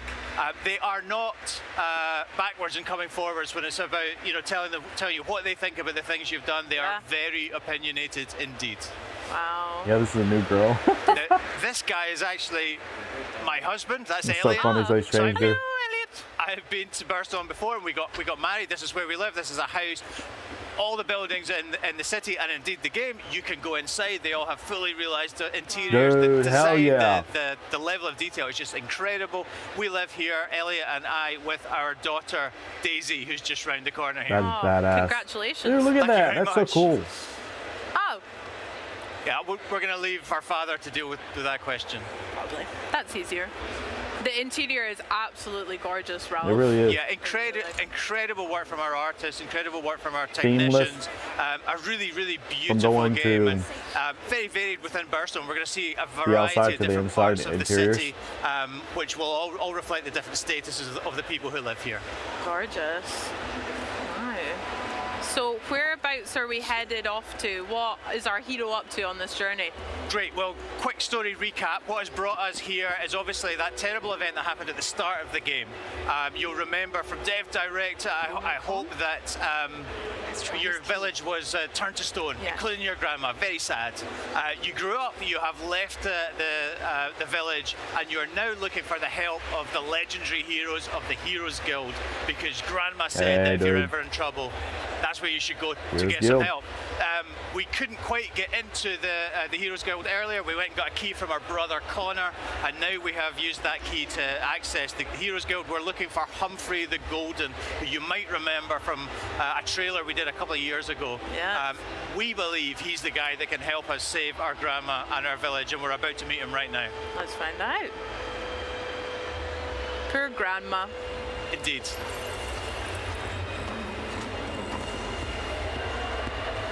Again, the interior looks amazing. I love the artwork on the left. Kind of reminds me of Hogwarts Legacy. A little bit.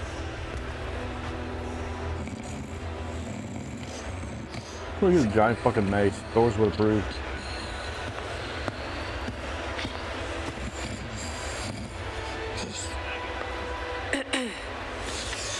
Mother? Mommy? Can I get a Look how much better she looks now. large beer, please? Thank you.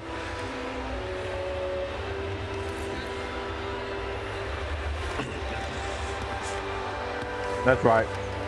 Go fetch my beer. A large beer. Right.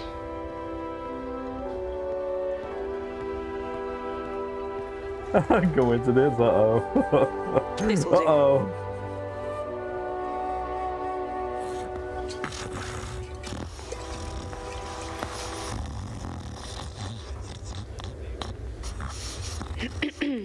Oh.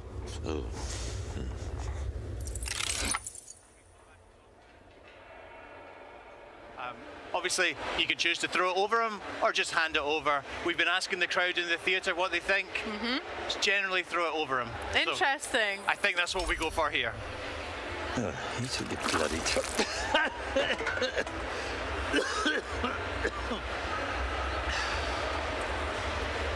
Artful. All right.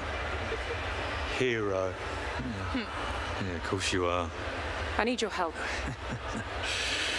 Now I'm finished. Guild's closed. My nan used to tell stories about you. She Your said... nan?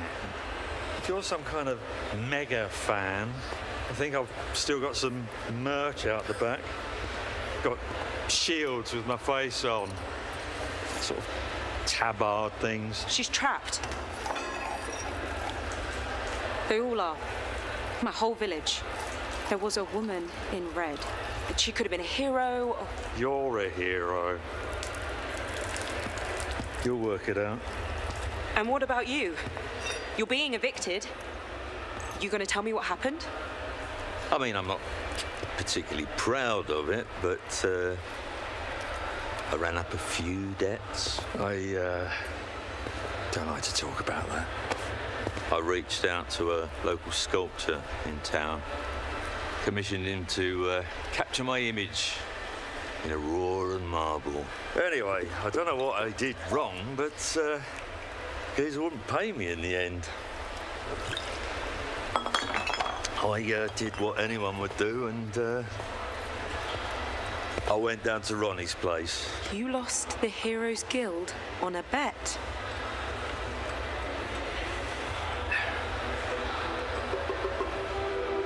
It's fine. I'll get it back. And your gold. You're not listening. I meant what I said. I'm done. I'm not doing it for you.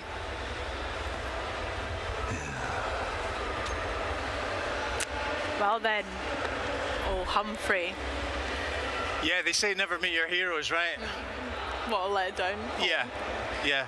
So we saw a choice there. Obviously, that's not a massive choice in the scheme of things, but it does result in a reputation. Humphrey now thinks you're an arsehole. What can you do? It's fair. Yeah, you throw a beer.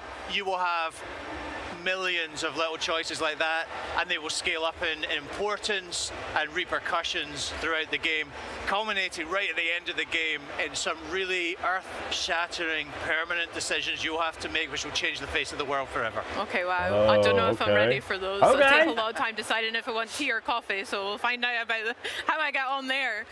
Going back a wee bit of the cutscene we've just seen and the trailer that you mentioned when we introduced Humphrey, where did this idea of the cutaways and the talking heads come from for the interviews within the gameplay? It's so interesting and gives us like a real insight into some of the more important characters. I'm really curious. It does, and I think it's something that we haven't really seen in video games before. We're super familiar with it, I guess, from like TV. You know, The Office did it, and Parks and Recreation did it, and lots of great shows like that have done it. The interesting thing about this is it actually stems way back from our pre-production phase when we were trying to figure out how to go and shoot cinematics like that, from directing our actors and doing the performance capture and the rendering that's required for hair and eyes and all that kind of good stuff. Really just to prove out that pipeline, we recorded two speeches by two of our actors, which they did to camera, really just because we wanted to study the face and see how it moved and all that kind of good stuff. And we really loved the effect it had, that sort of almost mock interview effect. And it does exactly what you observed there. It gives you an opportunity to see into the mind of the character. They can give some motivation in a much simpler, clearer way than they would in a dialogue normally. And we liked it so much, we asked the question, how can we get this into our game? And we do it in exactly that way. That's sort of cutaway within a cinematic, and it just gives you a little more insight, a little more humour from the character. We hope folks will really enjoy it. Yeah, I certainly will as well, but that's so interesting how it came about rather than being such a conscious decision from the start. You'd be surprised how much a video game development works like that. Oh my gosh, a new hero. Mind if I take notes? Keep your nose out, mate. Slick Ronnie sent us. She wants old Golden Balls evicted, and we're happy to oblige. This doesn't need to get violent. I really hope this doesn't have millennial Giving writing. villains a chance to save themselves? If you know what I mean. Not millennial, but Wrong. Ronnie owns those deeds Gen, now. what's Legally, the Gen guild's Z, whatever the hers. fuck. So that means you're trespassing. Get somewhere safe. Oh no. So we weren't able to talk ourselves out there. Ralph, what are we seeing with the combat here? Yeah, absolutely. So this is what we call style weaving combat, right? And it's an evolution, I think, of the combat that people loved in the original Fable trilogy. It's about strength, skill, and will, which is about weaving between ranged and melee and magical attacks. Ooh, we hope locational really damage, that's pretty seamlessly, cool. really simply, really fluidly to allow you to choose how you take on any given combat scenario. You know, so the player that we've recorded for this particular video, super skilled at this, knows all the moves, you know, but is also demonstrating just how easy it is to move from one style to another and dispatch the enemies. Absolutely. Love that little move with the dagger at the end. Very nice, wasn't it? Yeah. Yeah, that's cool. I'm the hero of Bry Hill. I don't know where that is, but I bet they're proud of having you as the hero. So, what are you doing here? Oh, right. I have Mr. Golden's script. It's the first step of my 3-step plan. Write the musical, get Mr. Golden to star in the musical, make Mr. Golden happy again. So this character, this adorable little child called Billy, Best of luck with that. we're describing her as a part-time playwright, full-time orphan. Anyway, she lives at the orphanage, and she is trying to get Humphrey the Golden to star in a play about his life. The point of showing this quest is to show people exactly what it's going to be like to play a quest, but all our quests are super varied. In the quest after this one, you'll actually take part in that very same musical. So we'll meet Billy again. That's for another day, but something that people can look forward to when they play the game in February when we come out. What we're seeing right now, though, is a very quick glimpse at our skill tree. We're spending a skill point we earned from that last combat encounter on a new spell called Blades, which is great for crowd control, but I'm sure people will be freeze framing and screen capping that screen just to see Enjoy that. what else might be contained within. Yeah, can you give me some tips maybe about how I should build my hero, or what should players focus on with their talents and skills? So that's a great question. I think honestly the answer that we would always go to is we want you to be the hero you want to be, right? And we've set up this combat system, the way progression works, the way that you'll build skills and new moves and upgrade your weapons. It's based on how you want to develop It's really as a giving hero, me, and I guess also Hogwarts your Legacy particular vibe style with the in music, combat. the You know, way so you're not this bound by town any is, specific class. You can basically build the loadout that you dialogue. want. Personally, I'm all about power, so a big hammer, damage dealing spells. Looking There are good, lots Ryan. It's more looking skilled really players good, than man. me who use crowd control excited. and teleports and what have you. So it's all about how you want to take on a combat encounter. Nice. I am impressed by some of the magic we've seen here and earlier in the year as well. I'm excited pretty, to get isn't my it? hands on Yeah. it. Very pretty. Yeah. It's like a medieval GPS. Yeah, I So hope we I can made it turn to that a off. tavern, a wee pub. I think there's like a button you press to Got business with Ronnie or what? That's right. To show it. This is the hangout of tell me. the gang. To tell you? The Silks? Is it the Silks? I think it's the that's a bit Silks. above my pay grade, pal. We're trying to You'll have to reclaim check the some guild detail deeds, on the which door. Humphrey lost on a bet. Ronnie's schedule. Yes, we're trying to negotiate our way in here. It's the Slicks, of we course. don't care It's the about Slicks. Any feedback for me? Same by the letters. way? They're fine. I'm on a work experience placement. If I don't make it here, I've got to slum it with the when Oakshire your buddy gangs. slammed your dick at it when you got the first look. I mean, we were just reacting to what we were seeing, and to be honest, it was Blimey. different from what I was could give it a expecting. shitting go. I wasn't I was still on the fence, but the more I see of it, Yeah, fair enough. the more He it's winning doesn't me seem over. like the most confident criminal I've ever come across, our friend Sam, But I think our advice will stand him in good stead. I think so too. I think actually we're going to kill him in just The about Heroes 45 Guild seconds too. time. I'm glad they're doing something with that. That's a little bit of a spoiler. I was afraid yeah. they were going to get rid of like so this everything that made the particular original challenge, you can Fables play like any good. number of ways. Which so when you, far, I when you mean, actually play it in the game, I think for in the interest of time, we pay our way through this next particular blockage. But there are different ways you can go and speak to people and find different ways through this locked door. What? Amazing. I'm here to see Ronnie. Good for you. Boss ain't really taking on new clients right now. You got an appointment?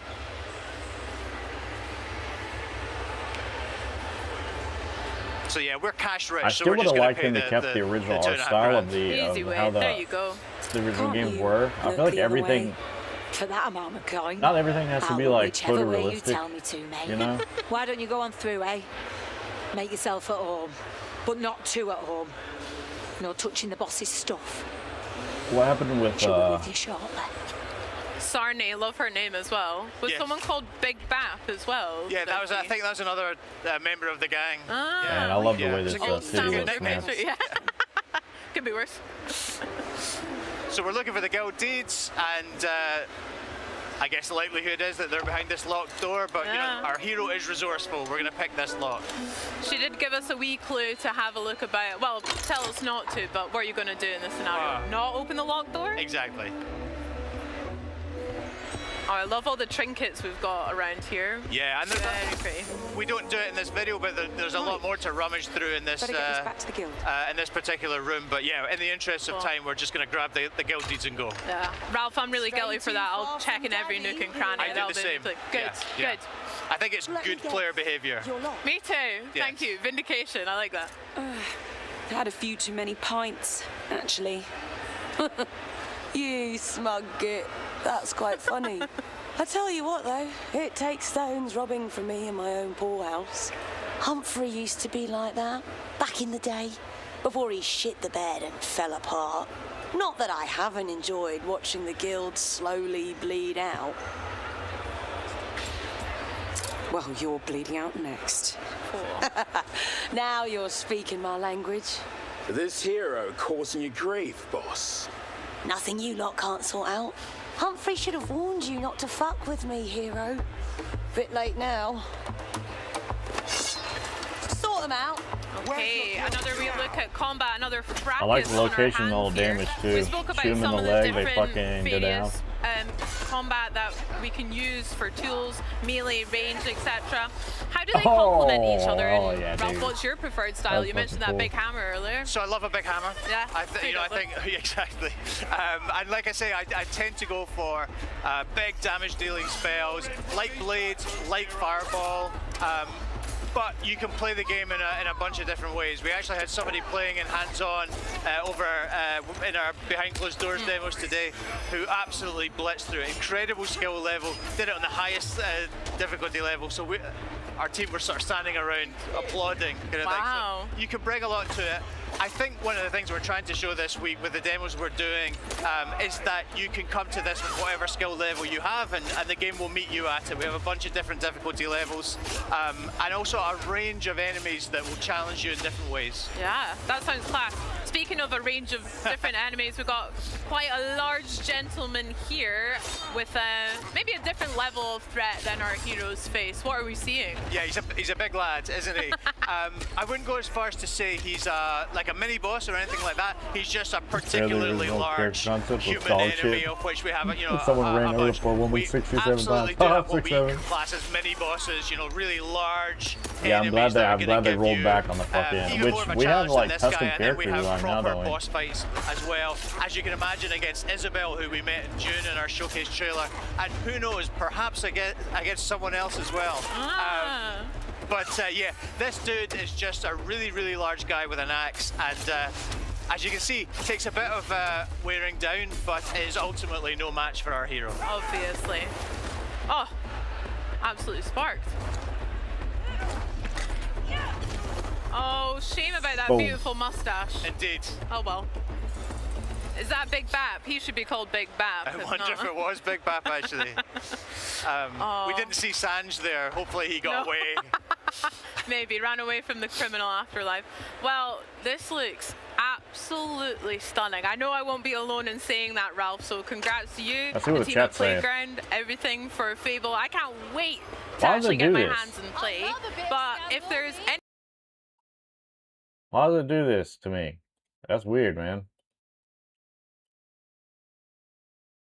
game over the years. People have been saying to us, show us the gameplay, show us the gameplay. That's exactly what we've been doing this year. In June, we showed 30 minutes of our life simulations. Here, we're showing what it's really like to play a game and a quest in our game. This is a genuine quest from our game. And it combines all those things, right? There's conversations, there's choices, there's moral dilemmas, there's freedom, there's combat, there's humor, there's cinematics, there's people from Peep Show.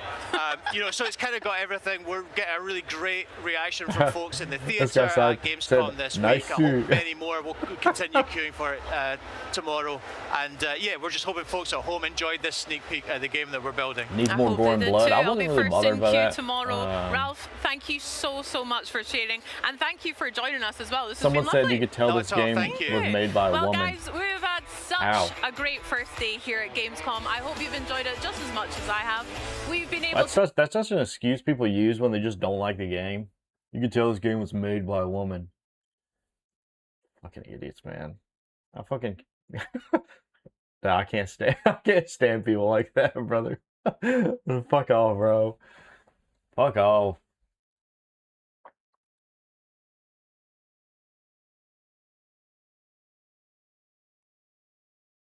Did they show a demon door yet? That is true. We haven't seen any demon doors, have we? Those were cool in the original. I don't care who makes it. Just don't make it look like dog shit, and don't bring real world plot. Dude, that's exact, bro. You took the words right out of my brain.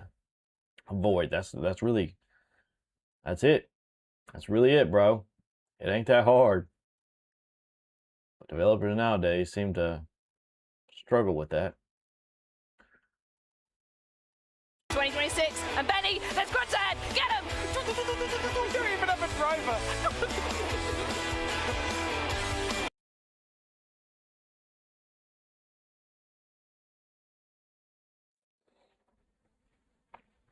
Well,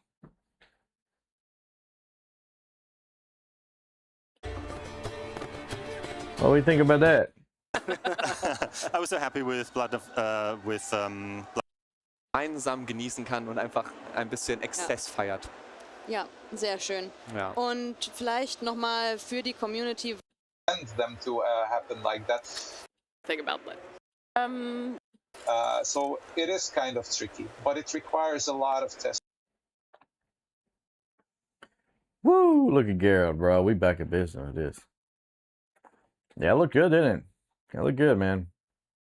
I still would have been more excited if they would have kept the original art style from like the OG Fables, because I feel like nowadays there's no like style to like AAA games. They all have to be nanite, mega geometry, ultra realistic graphics, ray tracing, path tracing. It's like, brother, what happened to like cool fucking art styles and like stuff like that? But it still looked fucking good. Trey's Veilguard was probably the worst real-world politics game I ever saw. IGN gave him a 10 out of 10. I saw that. Fucking ridiculous, man. What the fuck? That just goes to show, dude, IGN cannot be trusted at all. At fucking all, bro. IGN is compromised. Fucking stupid. 10 out of 10 from IGN means your studio's getting shut down. That's true, bro. You better hope to God you don't get a 10 out of 10 from IGN, bro. You know something's wrong. Oh, God.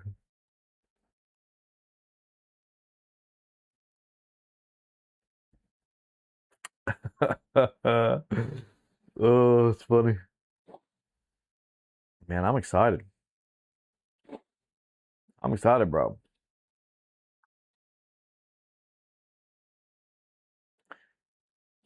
I got a lot of games to play. Zero Company comes out tomorrow. I can't play it.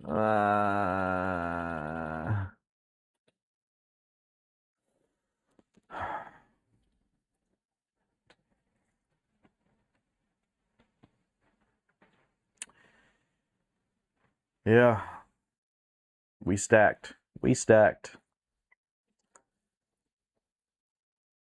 Fuck. I feel a little bit overwhelmed, to be honest, with all these games. Shit, brothers.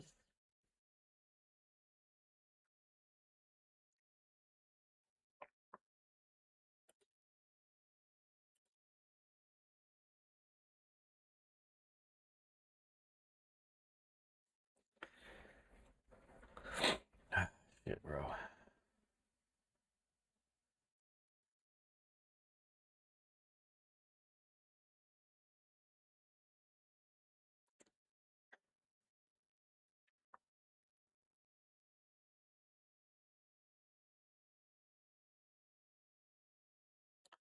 Yeah, bro, we back. We in it.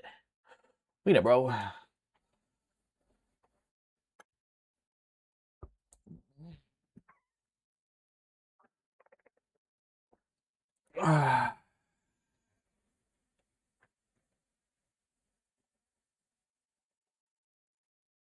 Well, that's that, I guess.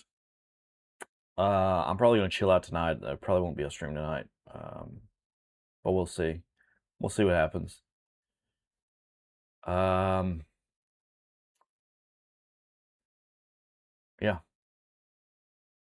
Other than that, I'll catch you guys when I catch you. Thanks everybody for hanging out. I'm excited. And yeah. Let's do it, Lou Garrett and a sandwich for after. That's you, Void, not me. Bye.